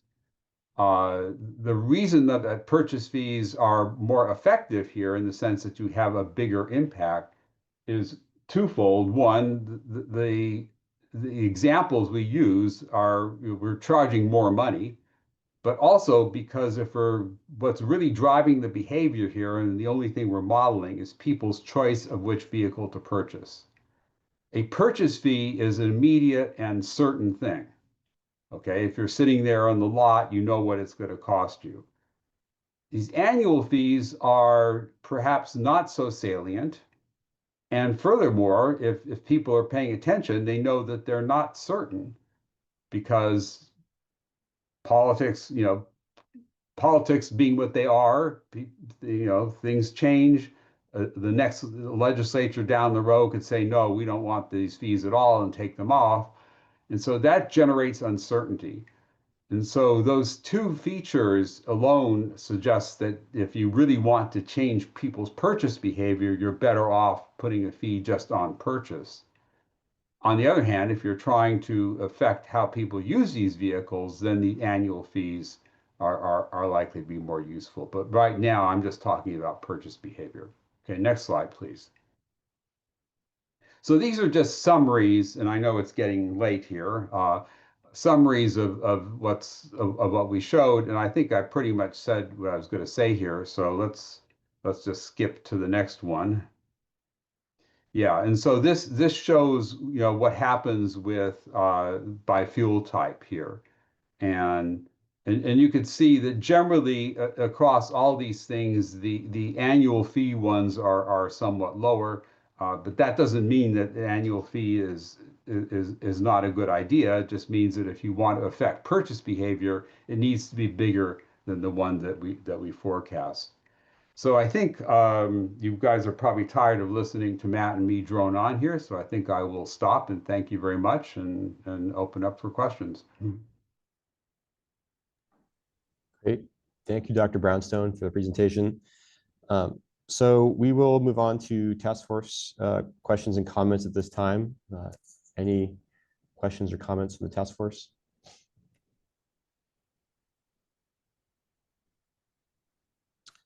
Mark Vuksevich. Yeah, I think all of my questions are for Dr. Raifman, but Dr. Brownstone has any responses, I'm open to that as well.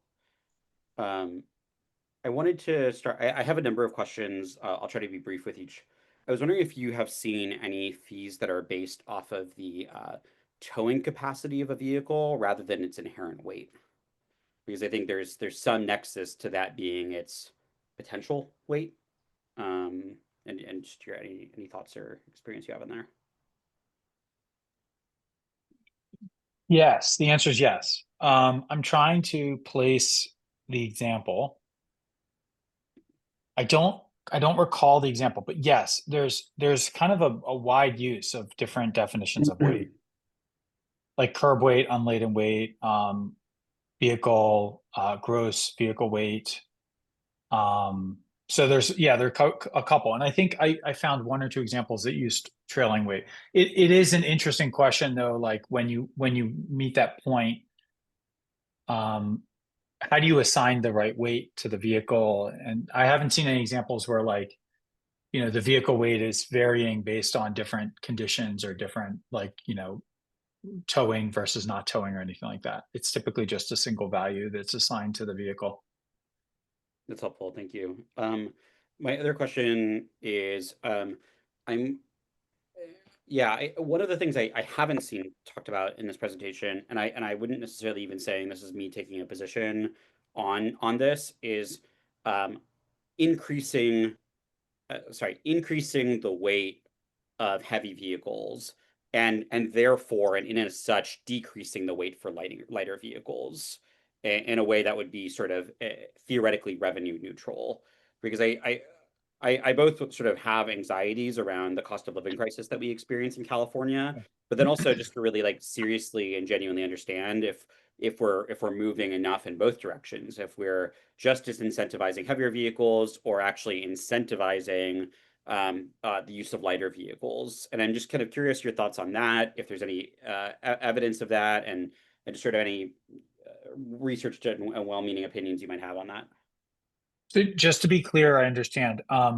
So you're asking like, in terms of the fee, like, so having the fee be lower for like basically reducing the fees due at registration for lighter vehicles versus increasing the fees for heavier vehicles. Is that what you're saying? Or doing both at once, yeah. Or doing both at once. I have not seen any examples of rebates or reductions in fees for purchasing lighter vehicles. That's definitely an approach that's used for electric vehicles, though, where like, you know, based on emissions, tailpipe emissions, I think it's typically just for electric vehicles, but it might be just based on like tailpipe emissions. So that would include like fuel cell and hydrogen stuff too. You know, they don't pay the smog fee, for example, which I think is very logical. So there is some reduction, but it's linked more towards those types of things like emissions, as opposed to just the vehicle weighs less and it's safer maybe, and therefore, you know, we should try to incentivize those types of vehicles. And we illustrate in California, right, with that one example of the 6,500 pound vehicle, how that vehicle actually might even be heavier in an EV format. So how that plays out is complicated. So I haven't seen any examples where there's a reduction in fee to incentivize that shift. Dr. Brownstone might actually have a very informed economist perspective on this. It would seem to me like there are both reasons about the absolute amount that people are paying in terms of fees, but also maybe the relative fees. So shifting kind of that whole system so that the heavier ones get more costly and the lighter ones get the less expensive. As that gap grows, we might see more of a shift in behavior. But I'm not clear to what extent consumers are actually considering registration fees at the point of purchase. And that to me is like a big question for all of this work. I'm sorry. Please. First of all, I apologize. My computer froze for a while, so I missed out on a couple of things. So if I come in a little late, but I'm back. So the answer, I think the way to think about the question is the following. People do, in fact, consider fees that are well-known and upfront and certain. Okay, and so something like sales tax, which, you know, they're gonna, if you buy a vehicle, it's right there in front of you, you can't ignore it. And so and the model, you know, is sensitive to that. But getting back to the question, I think there's the other idea that's been around, but I don't know that it's actually ever been implemented. It's the idea of a fee bait, where you basically put a tax on heavier vehicles, use the revenue, which is substantial in my examples, to subsidize lighter vehicles. If the purpose of, and that would be a very effective way actually of moving the overall weight distribution so there's less variability. And there's some data showing that that would actually improve safety in vehicle-on-vehicle collisions, because then the difference between the vehicles running into each other on average is going to be less. But that doesn't necessarily have any impact on other users, bicyclists and pedestrians. Appreciate that. Thank you. My other question I wanted to ask is, you know, we talked about other states and what they do here, and I'm curious actually if it could be just a little bit elucidated what the goal of those other states is, fees and taxes are. And I ask this because the thing I've been sort of struggling with in this presentation is the question of, are we trying to change the inherent makeup of the California state fleet? Or are we trying to develop a revenue source to mitigate for the negative externalities of the state fleet? Which, you know, that might actually be a more like that might be better, right? If you say that, like, yeah, I'm going to charge a nominal fee on a heavy vehicle, it's not going to really change consumers' demand that much, but then the aggregate, money that's raised can go tackle our high injury network. That might be a really efficient use of funds. But so I'm wondering if you can sort of speak to the way that other states are thinking about this. Are they trying to change consumer behavior, or are they just trying to account for the negative externalities or the damage to the roadway? How are other states actually like framing this and thinking about it as a policy question? Yeah, I mean, I'm sure David has thoughts too. I don't know that I feel like we can generalize about the intent of these different policies in other states. So I want to sort of just set expectations for the answer. But I will say that if you look across the gamut of all the different policies, it's absolutely true at one extreme that, like, cities and parking, as an example, like restricting access to heavy, large vehicles so that they cannot park within city limits or they pay a higher fee. That is clearly about deterring and creating a barrier for those large vehicles to enter into the city. So, I mean, that is explicit, I think. At the other extreme, you have nominal fees like $50 in Florida or something like that. It's hard to imagine that the intent is to shift demand with a fee of that rate. It's probably just a revenue driver. So I don't know how they're investing that revenue. It may not have anything to do with safety. It may just be to generate revenue for the state. So it runs the gamut. But I think there are examples. DC's example where it's $500 a year for a vehicle over 6,000 pounds. That's a really big, fee relative to the other states. And I think that escalation, that ramp up at the very heavy vehicles, is clearly designed to deter purchase of those types of vehicles for operation within that city state. So I think it runs the gamut.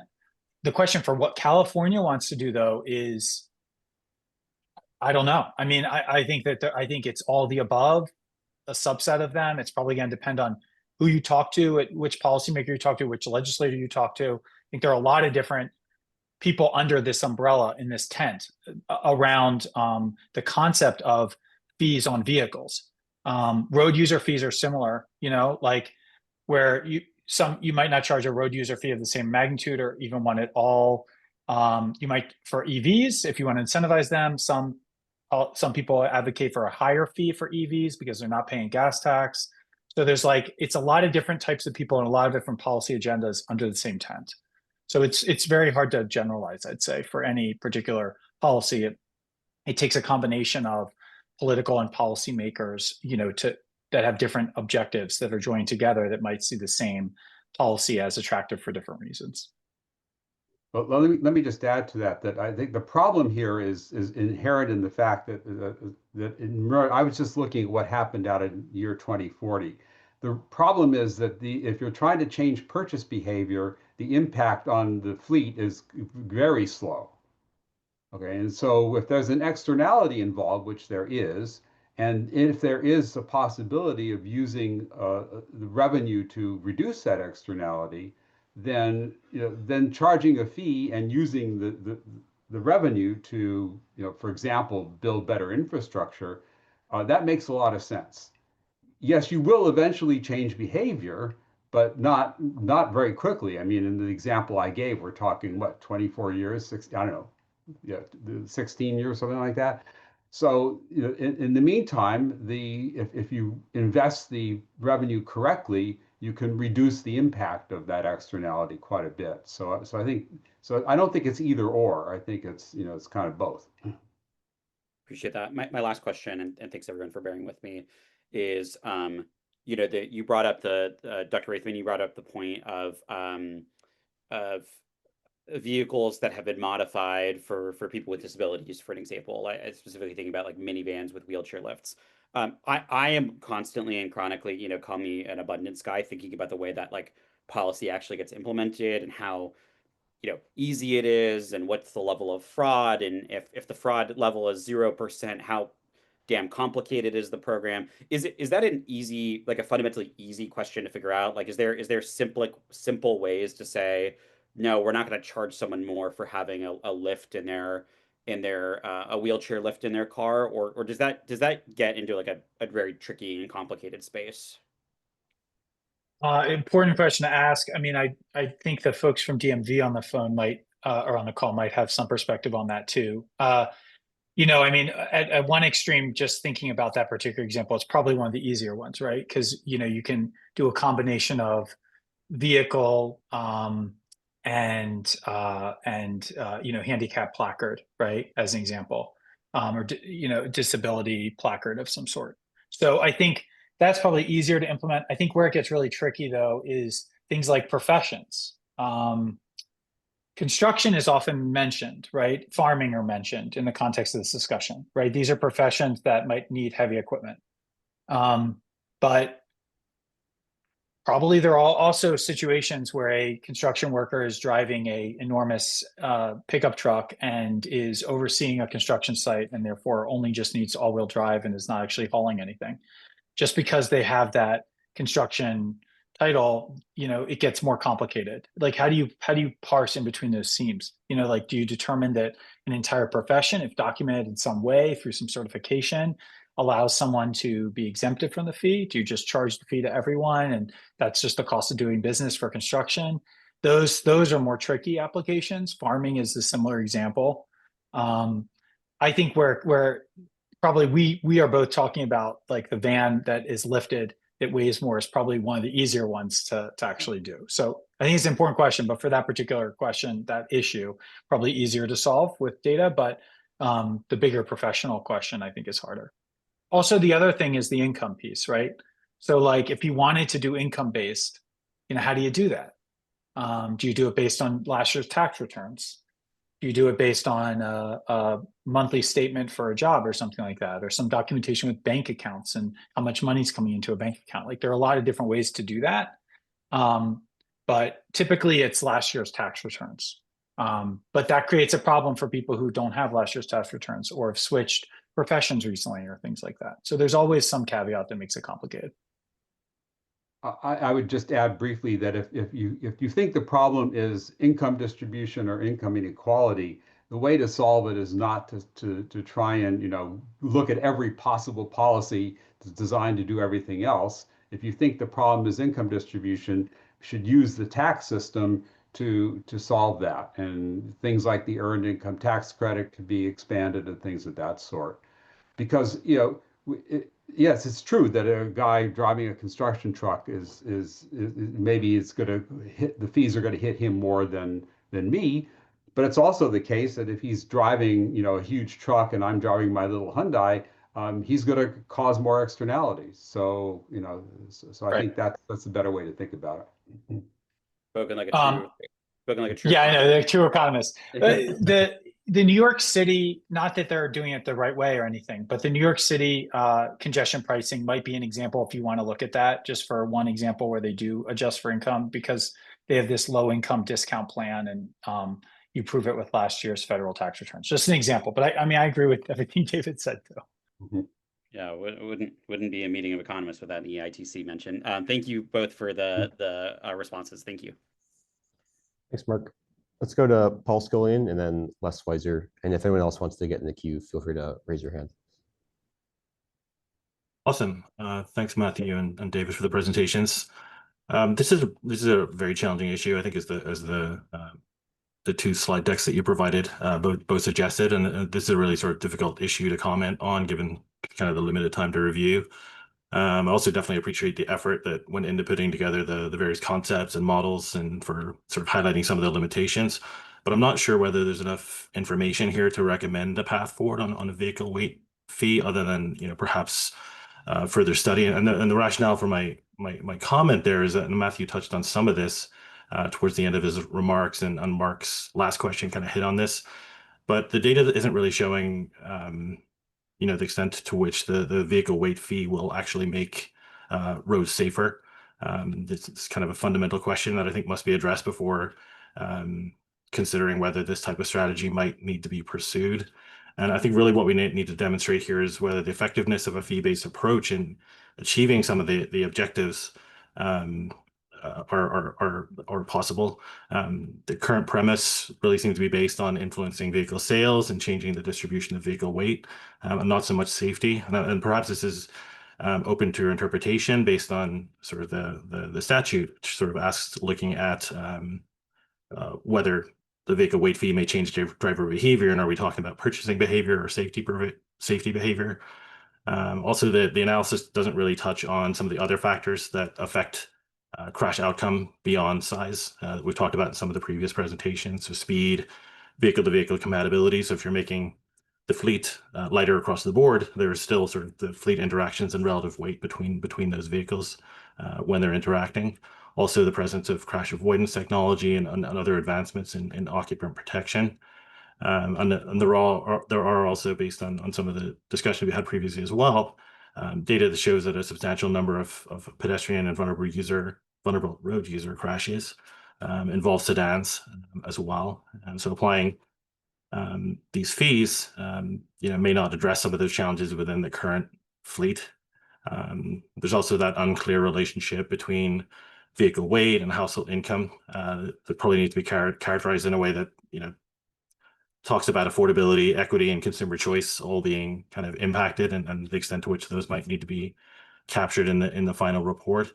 So kind of more of a comment there of a few other notes and remarks, but I just sort of wanted to put that out there, given sort of the limitations. Is it fair to say that there's enough information to move forward with some type of recommendation?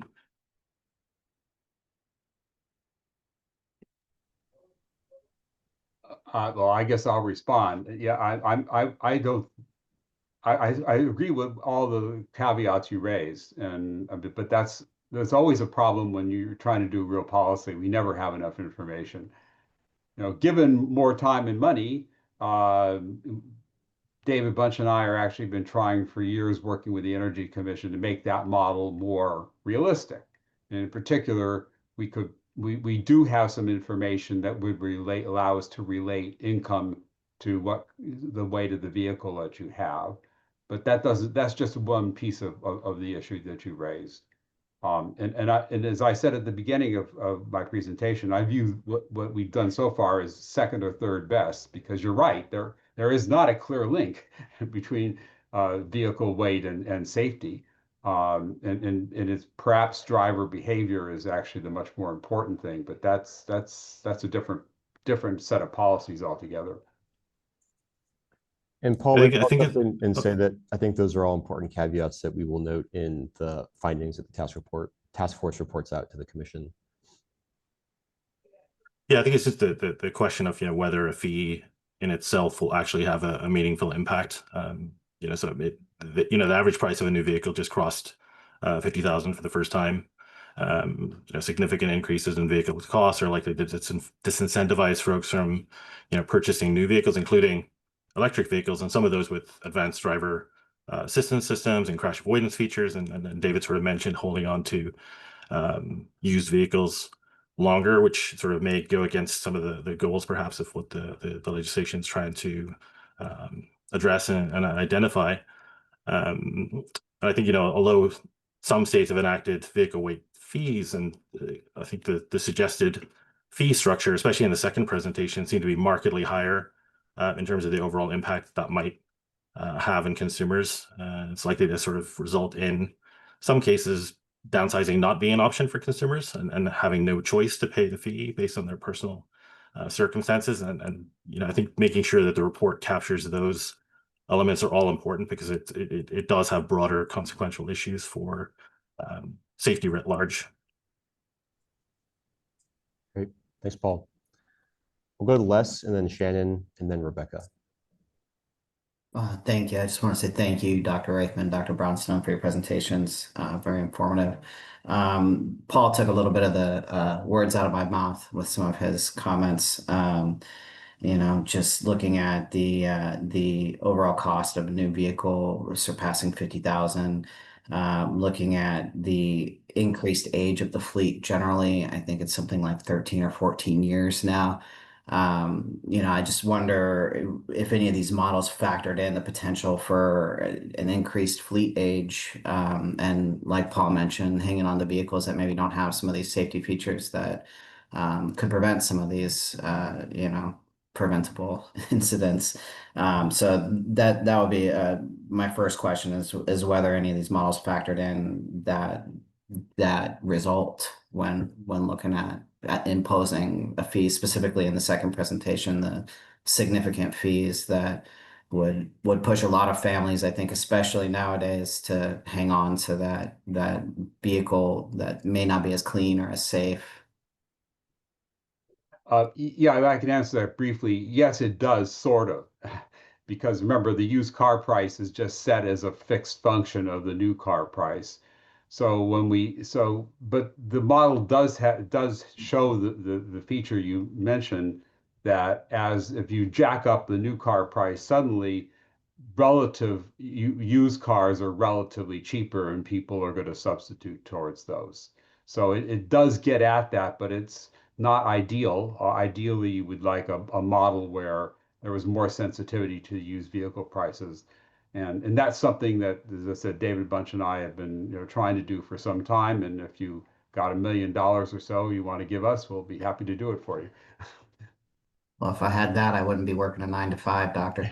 Yeah, and I think that it needs to be noted that, as we saw through COVID, as we saw new vehicle prices, just skyrocketing, we also saw used vehicle prices. Like you said, it's very relative. So now you're taking away, putting such large fees on new vehicles pushes the demand for used vehicles, which then raises the price of those vehicles. And then you've got even more people priced out of the used market now, not only the new market, but now the used market. So just something to keep in mind. I also just wanted to notate that I think that California, we can all agree, has a very diverse constituency throughout, from areas like Redding and Red Bluff to San Francisco. And I think the vast majority of these larger, heavier vehicles, and specifically pickups, are more concentrated in more rural areas. So I think things like that need to be considered, especially when comparing vehicle fees being imposed in places like DC that are much different geographically than California. Just keeping in mind the diversity within the state and the needs of the people within the state, and the folks that maybe aren't making the kind of wages that are often available in places like San Francisco and the Bay Area. So just moving forward, keeping those things in mind. A lot of what I had to say was covered very eloquently by Paul, but appreciate your time and thank you for your presentations. Thanks, Les. And we'll go to Shannon. And Shannon, can you confirm that you're here in your capacity on behalf of the California City Transportation Initiative? Yes, that's correct. Great, thank you. Go ahead. Thank you.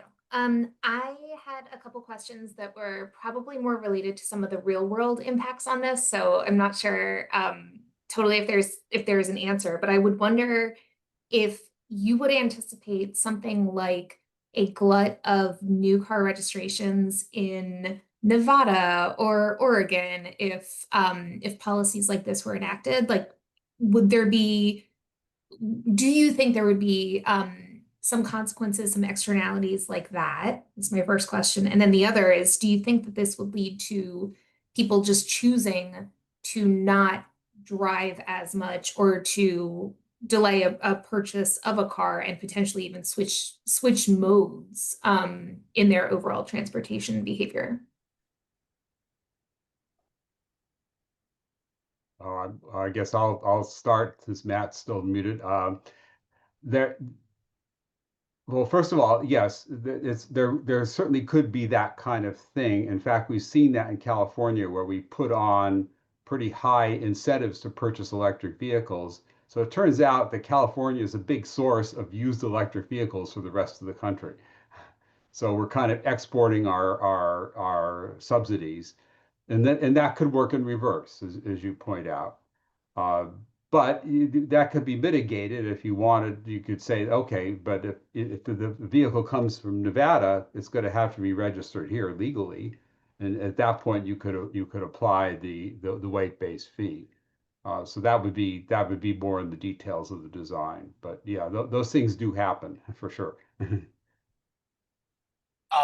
On the mode chip question, it's an interesting one. I think it would somewhat depend on what policies are implemented. So the road user charge, as an example, which is a mileage-based fee, may shift behavior that way. I think there's another thing though, which is like you register for your vehicle if it's a one-time fee that you pay per year or at a sales tax. Once you have that vehicle, you're incentivized to use it. In fact, I could imagine some weird distortionary thing where like because you paid more for it, you want to get your money's worth, and so you use it even more. Like it's possible, right? Like I don't know if that would really show up, but so I think probably it doesn't affect utilization unless there's a explicit relationship between the number of miles traveled in a car and a fee. In which case you might see mode shift. It's worth noting also though that like the vehicle fleet composition does vary. The miles traveled VMT probably varies substantially, across cities and counties across the state. So the implications of all this is very geospatially, diverse. Got it. That makes sense. Thank you for those responses. And then I would just add a comment. I think that when we're talking about where these funds should go, I would imagine that if we're focused on the safe system approach, if we're focused on using this funding source as more of a deterrent for larger vehicles, I would suggest that potentially some of the funds could be used for the infrastructure changes needed to support larger vehicles. I know that at previous task force meetings, we've discussed some of the additional impacts of larger vehicles. And there was the IIHS study that came out, I believe, last year about the potential to start thinking about reducing speed limits in certain locations to accommodate larger vehicle sizes. So I think that would be an interesting way to use some of those revenues. Thank you.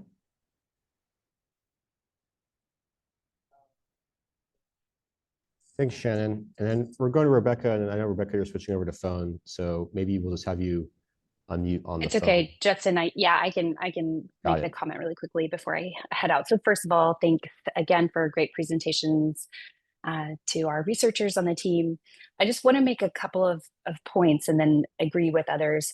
The first is that we do actually know that larger vehicles are associated with greater injury severity. What we haven't been able to establish outside of just a scaling of exposure is that larger vehicles are associated or more likely to be involved in a crash, all else equal, right? So those vehicles are increasing on the roadway. So of course they are, over time, they're going to be more likely to be involved because they're increasingly more likely to be the vehicles on the road. It has been much harder for us to say, again, because multiple people have brought up that sedans are still more likely to be involved. That part is just fuzzier because of the way exposure changes over time and because we really lack an understanding of what vehicles are on the road at any time. When a vehicle is involved in a crash, if it is a larger vehicle, that has been established. That does lead to greater crash severity, greater injury severity for pedestrians, bicyclists, and as has been mentioned a couple of times here also, for other vehicles if there's a crash, if there's a vehicle size differential. So I just want to be clear about that because it's really important that we don't underplay the safety part that we do know. That said, I do wholeheartedly agree with the concerns that have been raised about whether this is the right way to address the issues. I don't know yet that it's not, but I do think it's important for us to take the things into account, including, as has been said, the potential to disincentivize upgrading to vehicles that are equipped with better adaptive features, more protective features, things like that. And so I just want to go back to something that someone asked about earlier, which is, is there a way to get at this rather than through a punishment approach or through punishment's not really fair, but a fee approach, and incentivize rather the smaller vehicles that we want people to be using, because there are so many benefits to the fleet being smaller. And the second and last thing I'll say there is that it does seem like we really have to somehow be working with the auto industry in this way. And I appreciate Paul being on the call and providing, always providing his comments, because if the vehicle industry then reacts in a way that basically negates the value of the work that has been done, that's not going to be to anyone's benefit, right? So it seems like, another step in this process is really trying to, and I'm sure there's a lot of work that's already been done there, but trying to work with the auto industry to the degree that's possible so that they don't turn around and act in a way that basically negates the work of this task force. So thank you again for your work. Thank you, Rebecca. We'll go to Stephen. Thanks, Justin. I'll be brief. I'll just align my comments with that of Les and Paul. And I would also just note, again, we keep calling it a fee, but this is a tax, and we are talking about, taxing Californians thousands upon thousands of dollars on an ongoing and regular basis, which, while probably not the point of the study, I don't think should be overlooked. I'll leave it there. Thanks. Great. Thank you, Stephen. Any other comments from task force members? Questions? Paul? Yeah, it's just a question, because I was taking notes throughout the presentations, and obviously cognizant of time. What is the best way to kind of get additional feedback on some of the slides, or would it be helpful just to kind of run through some of my notes? I guess what's the best approach from your perspective, Justin, recognizing kind of where we are in the schedule? Right. Thank you for that consideration. For the sake of time today, and in the interest of getting through the findings that commission staff want to present, I think it would be helpful to have you submit any comments to us, to commission staff, and those will be included and reflected in the summary that we report out and will be subject for future discussion at the next task force meeting. Does that work for you? That's fine. I just wanted to be mindful of the time, but also there's a few minor nits, and I didn't want to sort of dominate the conversation. Appreciate that, and by all means, please do provide those to Kayla or myself, and we'll get those incorporated into the summary. Okay. Great. Any other comments from task force members? Why don't we go over to public comment? Do we have any requests for public comment? I'm not seeing any requests for public comment. Okay. Oh, sorry, a hand just got raised. I'd like to call on Sophia Rafikova. Please unmute yourself to begin your comment. Yes, thank you so much, Sophia Africa, Coalition for Clean Air. Appreciate the CTC putting together this task force to look at vehicle weight fee approach, and just wanted to encourage this task force to look at not only how such a fee is structured, but also how the revenue is spent, and in particular to encourage that the revenue to be spent in a way that prioritizes safety improvements for Californians that are most affected by these larger vehicles. And just as I'm sure most folks here know, that California is the worst state in the nation for pedestrian safety, with each year over 1,000 pedestrians and also over 100 cyclists being killed by vehicle collisions. And that number has been growing, and studies have confirmed that the larger vehicles are contributing to the increase in these fatalities, especially as the average vehicle has become over 1,000 pounds heavier in the last 30 years. But at the same time, we know that infrastructure improvements such as additional sidewalks, enhanced crosswalks, and protected bike lanes really help prevent these potentially fatal collisions.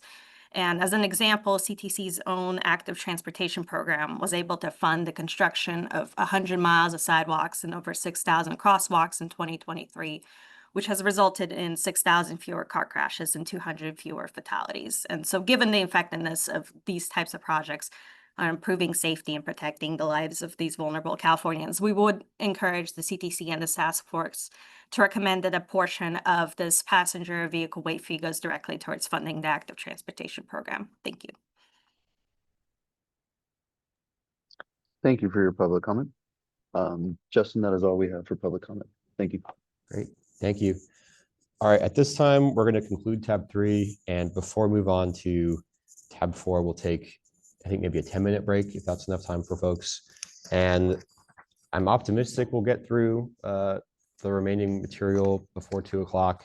But if not, as I said a few minutes ago, if anyone has comments that they want to submit or if they have to drop off, please feel free to submit those to commission staff, and those will be reflected in the summary of this meeting that gets reported out. So we'll do a 10-minute break and come back at 1:25. Thanks.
All right, we're going to reconvene in just a minute here.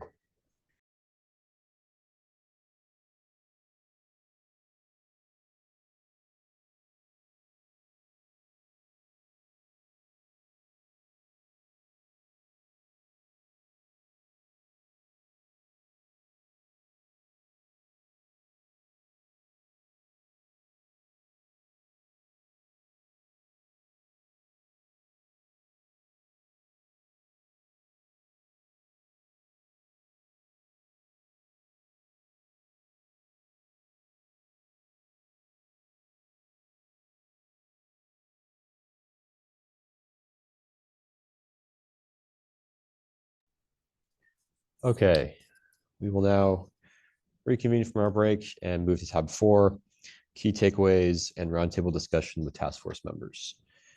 Similar to previous meetings, we will present a series of key takeaways from the research presented by Dr. Rafe and Dr. Brownstone today for feedback from the task force and the public. Discussion questions will follow each set of takeaways for feedback, and I will read through the takeaways on each slide. So let's start with the next slide. Okay, so in addition to 2 findings from our September task force meeting, I'd like to add here, local and regional government bodies are responsible for managing local roads in the built environment in which their road users interact and can contribute to local infrastructure improvements through local taxes and other funding sources. According to UC Berkeley, weight-based passenger vehicle fees could be conceptualized through the following policy mechanisms: passenger vehicle registration fees, passenger vehicle sales taxes, tolls, road usage charges, and parking fees. A weight-based passenger vehicle fee could be imposed as part of annual vehicle registration or to vehicle sales at the point of purchase. A weight-based fee could apply uniformly across all vehicles or assign differential fees based on a variety of factors such as class, weight, or fuel type. Fee exemptions could include professional occupation, income, fuel type, and other factors. Weight-based toll fees may be challenging to implement when compared to vehicle registration fees or point of sale fees, and this is due to federal limitations restricting the development and operation of toll facilities and the allowable expenditures of toll revenues. Currently, no states impose weight-based toll fees.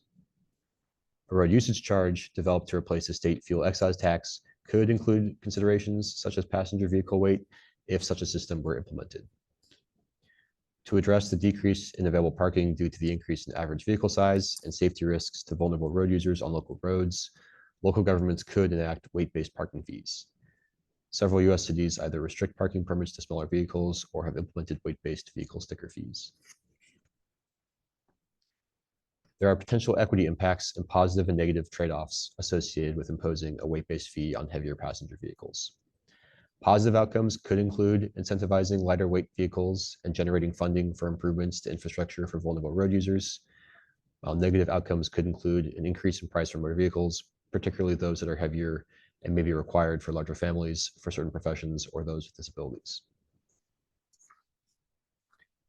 Other states impose vehicle weight fees using various fee structures, weight classifications, and other variables such as fuel type to determine the fee amount.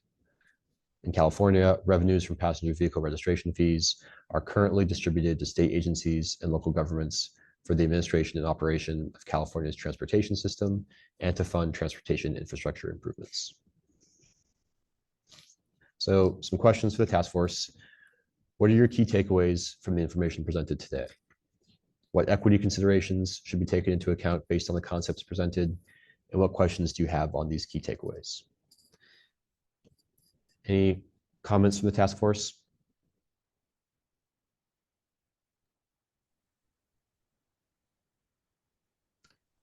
Go to Paul.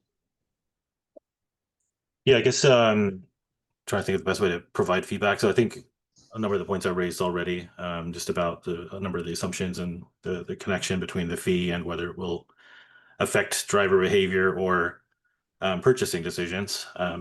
But I was wondering, can we run through perhaps some of the key takeaways just to kind of provide thoughts on each of those, or are they open for discussion?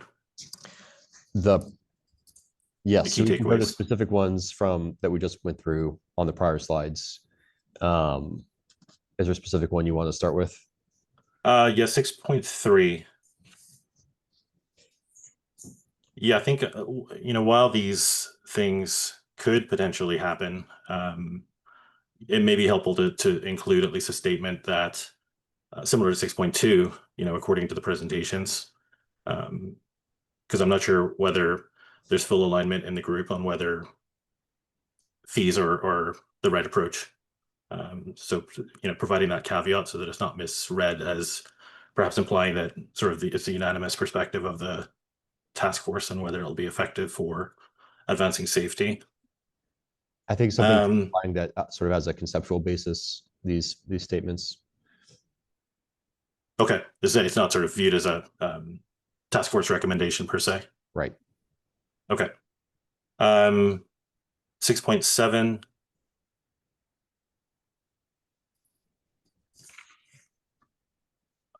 I think implying that might require further study would be helpful. And then 6.8 on parking restrictions. I wasn't sure if this was more of a question for local government and may sort of be out of scope for what states can do. But I'll defer to your thoughts on whether that's something to include in the report. Then on 6.9, I think including more information about some of the equity issues that should be explored further. Some of the positive outcomes and potential socioeconomic impacts are both unknown, in terms of how it might affect the ability for certain folks to buy new vehicles, or whether it's going to actually result in positive outcomes in driver behavior. So they may perhaps pay the fee, whatever that might be, but it won't change their driving behavior, and kind of that's somewhat of an unknown. And then perhaps maybe that could be a new 7.1, the safety or socioeconomic impact of imposing a vehicle weight fee. We're not fully assessed and could be explored further. And then takeaway 7.7.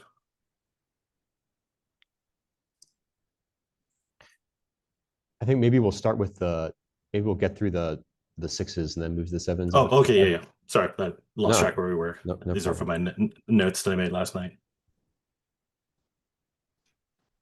That's all for me. Sorry. Thanks, Paul. Mark? Sorry, just to make sure, so you want us to answer the roundtable discussion questions? Is that the? Yes. Any responses to the roundtable questions and any comments on the prior findings that we just, the numbered 6 findings? This would be a good time to provide those comments too.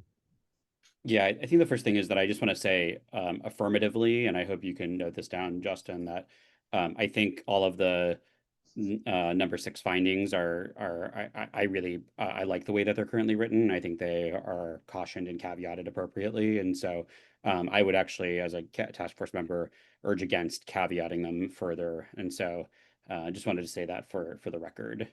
In terms of number 1, number 2, and number 3, I think the information was really interesting in terms of how it differentiated the way that different fees and structures would affect consumer behavior. And I ultimately think that if we are going to be imposing a fee on the consumer at the end of the day, we should do so in a way that maximizes consumer behavior change. It'd be sort of a shame if we charged the consumer $50 in 2 different circumstances, but one didn't actually change the consumer behavior because of the way it was structured. If there was a potential way to, I think there's overwhelmingly strong evidence that vehicle weight and then that there's a connection between vehicle weight and the associated incidents and injuries that come from this. I don't know if that vehicle weight is the perfectly causal mechanism or whether it's correlated to size or hood shape or etc. And I think one of the things I just wanted to say is that I think it would be a mistake to wait for the perfect randomized control trial that tells you, exactly how that works. I think that's that sort of concept of waiting for more information in such a way, basically slowed down us regulating cigarettes in the United States for 30 years, despite us knowing that there was real impacts. And so, I would lean towards moving towards a fee on vehicle weight. I think point of purchase makes sense to me because it affects the behavior change substantially more than a regular fee. I also think that a registration fee, is a higher, could be a higher fee, and I think that can be inequitable in those ways. And then specifically on the point of equity considerations, I will just say that to me, while I want to have cautious consideration for these circumstances, and I want to think about people with disabilities, I want to think about people who are low income. At the end of the day, if there is a dangerous vehicle, and I mean that in a statistical way, I don't mean that in a specific way. If there's a more dangerous vehicle on the roadway, I'm sort of agnostic to who is driving the inside of the vehicle, because at the end of the day, the danger is the thing that I want to reduce and I want to prevent and mitigate against. And so that's just what I wanted to say in terms of number 2. Yeah, I may have more comments that I'll follow up with the committee and the staff over email, Justin, but those are the high level thoughts I have right now. Thank you, Mark. Any other task force comments on this set of takeaways and questions before Stephen? Yeah, Justin, thanks.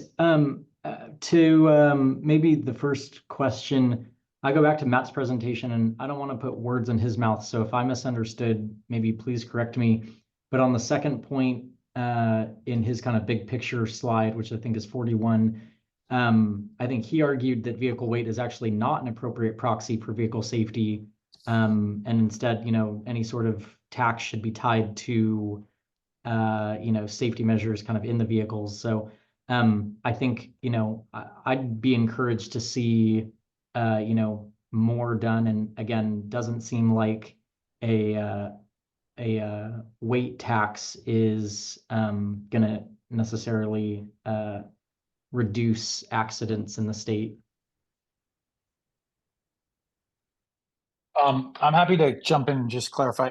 I wouldn't say my position is that it's one is preferable than the other. I think it's something that the task force and the state should consider if vehicle weight is the best proxy available for safety when it comes to vehicles. Not necessarily my position that it isn't, just I think it's worth additional consideration to pick the most appropriate measure or metric for any sort of fee or tax that's directed at improving safety. So it may be that weight is the best proxy available to us right now. It may be that the geometry of the vehicle and how much space it takes up on the roadway is a better proxy. It may be that we place greater confidence in like safety assessments, like the new car assessments, that if it were advanced and improved, it could improve the safety of pedestrians, cyclists, those outside the vehicle, as well as those inside. So it may be that that's better, but I think it's worth considering all the different measures and really being clear, is the goal to improve safety? Is the goal to just reduce weight for other reasons? What is the objective of the task force and of the state? So just, it's more complicated than one is better than the other, is all I'm trying to say. I appreciate that, and thanks, and apologies if I did misconstrue it. I think the fact that we haven't come to a concrete agreement means that the data doesn't pan that out. So I'll leave my comments there. Thanks, Stephen. Les? Yes. I just want to echo Paul's statements. I think that there needs to be some kind of clarity. There's not really a consensus here on whether a fee is the best direction to go. And then also, I think, what I've learned from this presentation and various other ones is that weight also doesn't seem to be as correlative to the damages size of the vehicle. So I think we're kind of bordering on going outside of the scope. Yeah, I just want to put those out there for the record. And I think that some considerations need to be taken in, we need to take into consideration the potential impact of driving purchases outside of the state through this sort of fee-based program. Thank you, Les. Paul. Yeah, and just to clarify, I think, a lot of my hesitation here stems from the fact that there are so many unknowns in being able to sort of tie a fee to a meaningful improvement in safety. And I think one of the things that hopefully we avoid omitting from the report is sort of the need for kind of a continued emphasis on sort of those safe system strategies. And I guess sort of an open question is whether continued investments in those approaches are kind of contingent on a fee, or whether the task force can include those recommendations absent a fee as a sort of a meaningful path forward. So are we sort of tied to having to make some type of decision one way or the other, given that uncertainty exists, but at a minimum, being able to sort of highlight ways that perhaps safety can be addressed, not just for heavy vehicles, but some of the strategies can apply across the board. Speed in particular being an important one, and safe infrastructure design as kind of another for ways of avoiding potential conflicts between vehicles and vulnerable road users, for example. So just wanted to clarify that point. Thanks, Paul. Any other task force comments at this time? We do have a few more takeaway slides to get through and some more discussion questions. So we'll go to the next set. Okay. So this is the last set of takeaways, and this is covering the presentation on consumer response to a vehicle weight fee by Dr. Brownstone. Modeling potential passenger vehicle weight fees suggests that the change in passenger vehicle purchase behavior would be dependent on the amount of the fee. Revenue generated by the fee would also depend on the amount of the fee. Depending on which vehicles are subject to a fee, there may be trade-offs between state priorities. Exemptions for certain vehicles could result in less revenue than uniform fees. If heavier vehicles become more expensive to purchase and or operate, people may be encouraged to switch to lighter ones. If fees only apply to new vehicles, then people may switch to used vehicles and or keep their existing vehicles longer. This may change used car prices. Vehicles are expensive and last a long time, so consumers may take many years to respond to new fees. And manufacturers could potentially respond to higher fees on heavier vehicles by lowering the weight of new vehicles. This could result in less revenue than predicted, but a larger reduction in the weight of vehicles on the road. A lower fee would likely have a less significant impact on purchase behavior and generate less revenue. With a one-time vehicle weight fee for all new passenger vehicles above 3,800 pounds set between 0% and 20% of the purchase price of a new vehicle on a sliding scale by weight, modeling suggests the following outcomes by 2040. The heaviest 10% of vehicle weights would decline 2.5%. Mean weight of all vehicles on the road would decline 1.2%. Number of large SUVs would decline by 17%. The number of heavy and standard pickup trucks would decline by 10.5%. And annual revenues would be expected of $4.6 billion.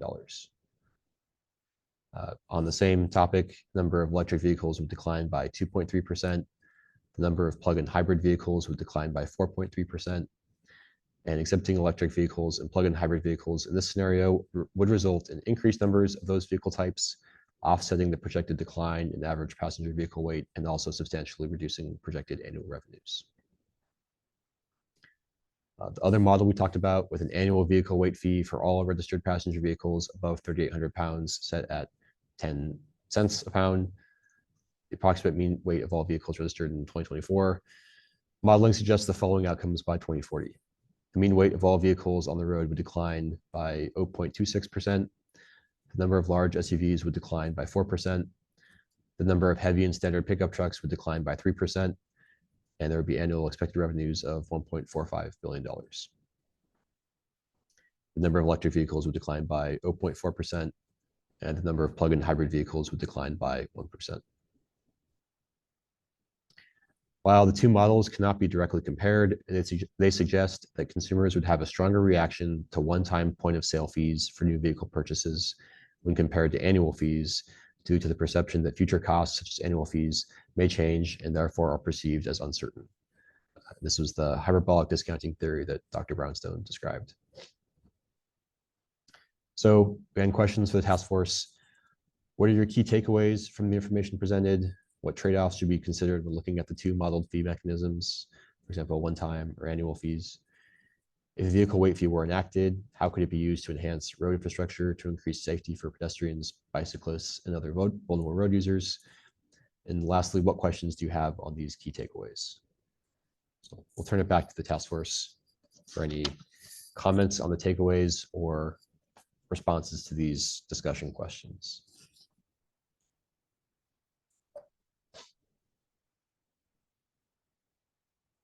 Paul. Yeah, I think one thing to make clear in this second set of takeaways is that I think we need to make clear that the safety impact and the socioeconomic impact of imposing the vehicle weight based fee weren't fully assessed. So there's no indication of whether this will have a positive impact on safety or not. It may influence purchasing decisions, but it's unclear, what the real world impact might be versus other more immediate recommendations and actions and steps that perhaps could be taken by the state given the fleet turnover rate. So whether that's a new point or sort of something that's included within each of the takeaways for the models, because I think each one didn't really explore that in detail. I'll defer to how best to structure that piece. On takeaway 7.7, I think this should probably be reframed as consumer choice will be limited. I think there are limitations in how much manufacturers can actually lower the weight of new vehicles. They're already under significant pressures from a fuel economy perspective to lower the weight of vehicles while also providing vehicles that consumers demand to meet their specific transportation needs, whether it's individual or a larger family. So the fee is more sort of forced on changing consumer purchasing behavior, and that it may not necessarily have an impact on how manufacturers can design their vehicles in an affordable way. And then I guess with respect to some of the sort of the more expensive recommendations, I think it was in presentation 2, is kind of unclear sort of how the fee structure was determined. Is it sort of gearing towards trying to force a particular level of change in the fleet versus again driving towards some type of safety outcome or benefit. So I'm not sure how much that can be kind of included in that regard. And I see Dr. Brownstone came off mute, so he might be able to speak to that. Sure. Yeah, no, the way I should say, we didn't have a whole lot of time to think about designing, optimal design of these fee structures. It takes, many man hours to run one of these simulations and to get any results out of it. So, but the purchase fee scenario, we try to couple them, and there I just had and this is based somewhat on earlier discussions with Justin and others. We wanted to see, well, how much would you have to charge in order to get a noticeable effect? And so that's how that came about. The other thing which I didn't mention is that typically people put these fees in what I call piecewise linear groups. So a fixed fee for 3,000 to 4,000 pounds, a fixed fee for, and the problem with that kind of thing is like the U.S. tax code, that creates incentives for people to sort of bunch up at the boundaries and so that's why I just chose this pretty much straightforward linear system, which is apparently what Hawaii has done too. But the answer to your question is there was not a whole lot of deep interaction, or we didn't have the time to really look at all possibilities, for sure. And so would it be fair to say, Dr. Brownstone, that might be better to think of these not as specific policy proposals that are being put forward, but more so as tools to help sort of measure how consumer impacts might be identified more generally. Well, yeah, so I think it could go further, that the high purchase fee scenario is, maybe I thought about that more as a sort of the maximum we could get away with politically after, after coming up with that. But they're not intended to be serious, proposals that would go to the legislature. I agree with all the comments that have been made. Other things need to be looked at here.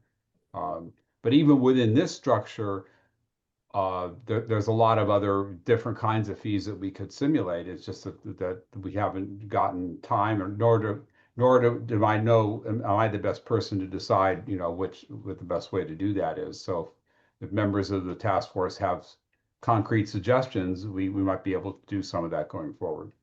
And Yeah, so no, I think that's part of it. Oh, go ahead. I was going to say, to the extent we can clarify how those models were developed in the summary that we report out, we will do that. I should also briefly mention, Justin, that I need to leave promptly at 2. I'm sorry, but this is my 3rd meeting today, so I got everything backed up. Thank you. Yeah, and I think just to close on that, I think the concern here is that, like a 20% on a $100,000 vehicle, for example, is a significant amount. Even sort of when looking at 50,000 and above, again, all of these will have sort of material impact on the cost of a vehicle. When those vehicles may be equipped with newer safety features, and the concern of sort of how it's framed, if it's characterized as a key takeaway and perhaps implied that it's kind of a task force recommendation, that they could very well be taken by the legislature as a serious proposal, even though we're having this discussion and they may not have sort of the perspective on the larger report or the presentation. They just sort of see this one point and say, oh, that's a great idea, let's move forward. And without any of the sort of nuances, I think that we're kind of talking through today. So I think that was kind of my concern around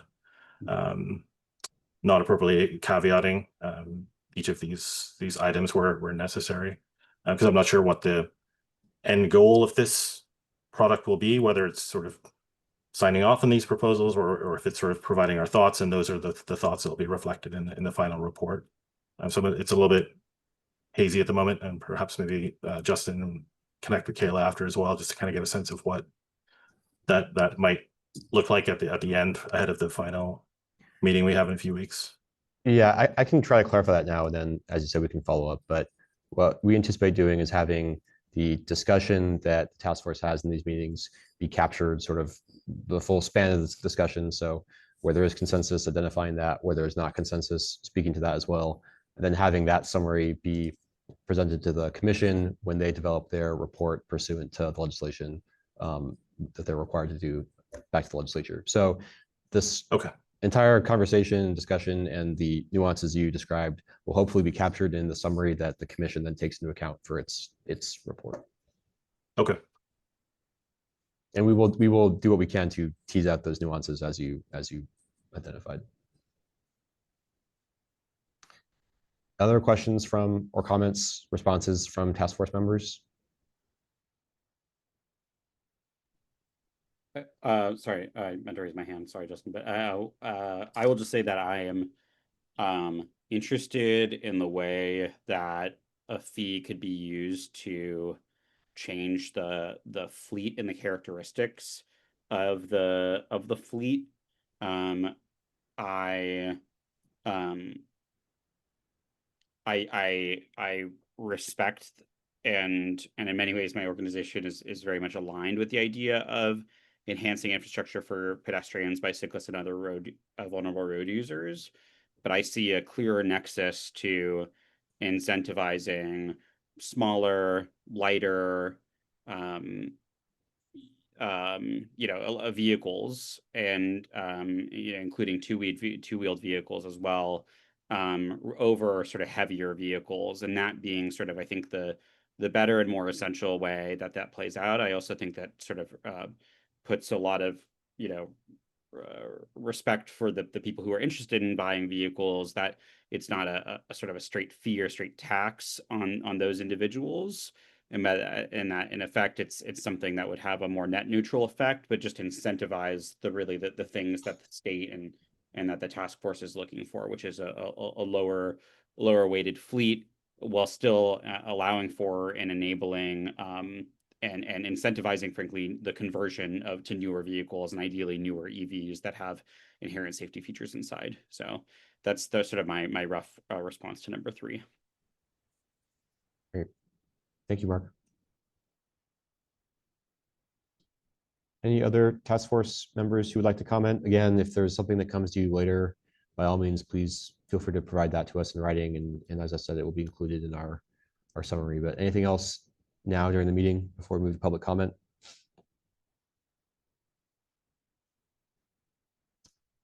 All right, seeing and hearing none, do we have any public comment on this item? There is no public comment on this item. Thank you. Okay, and that concludes presentation on tab 4. And we'll just move to the last item here, which should be tab 5.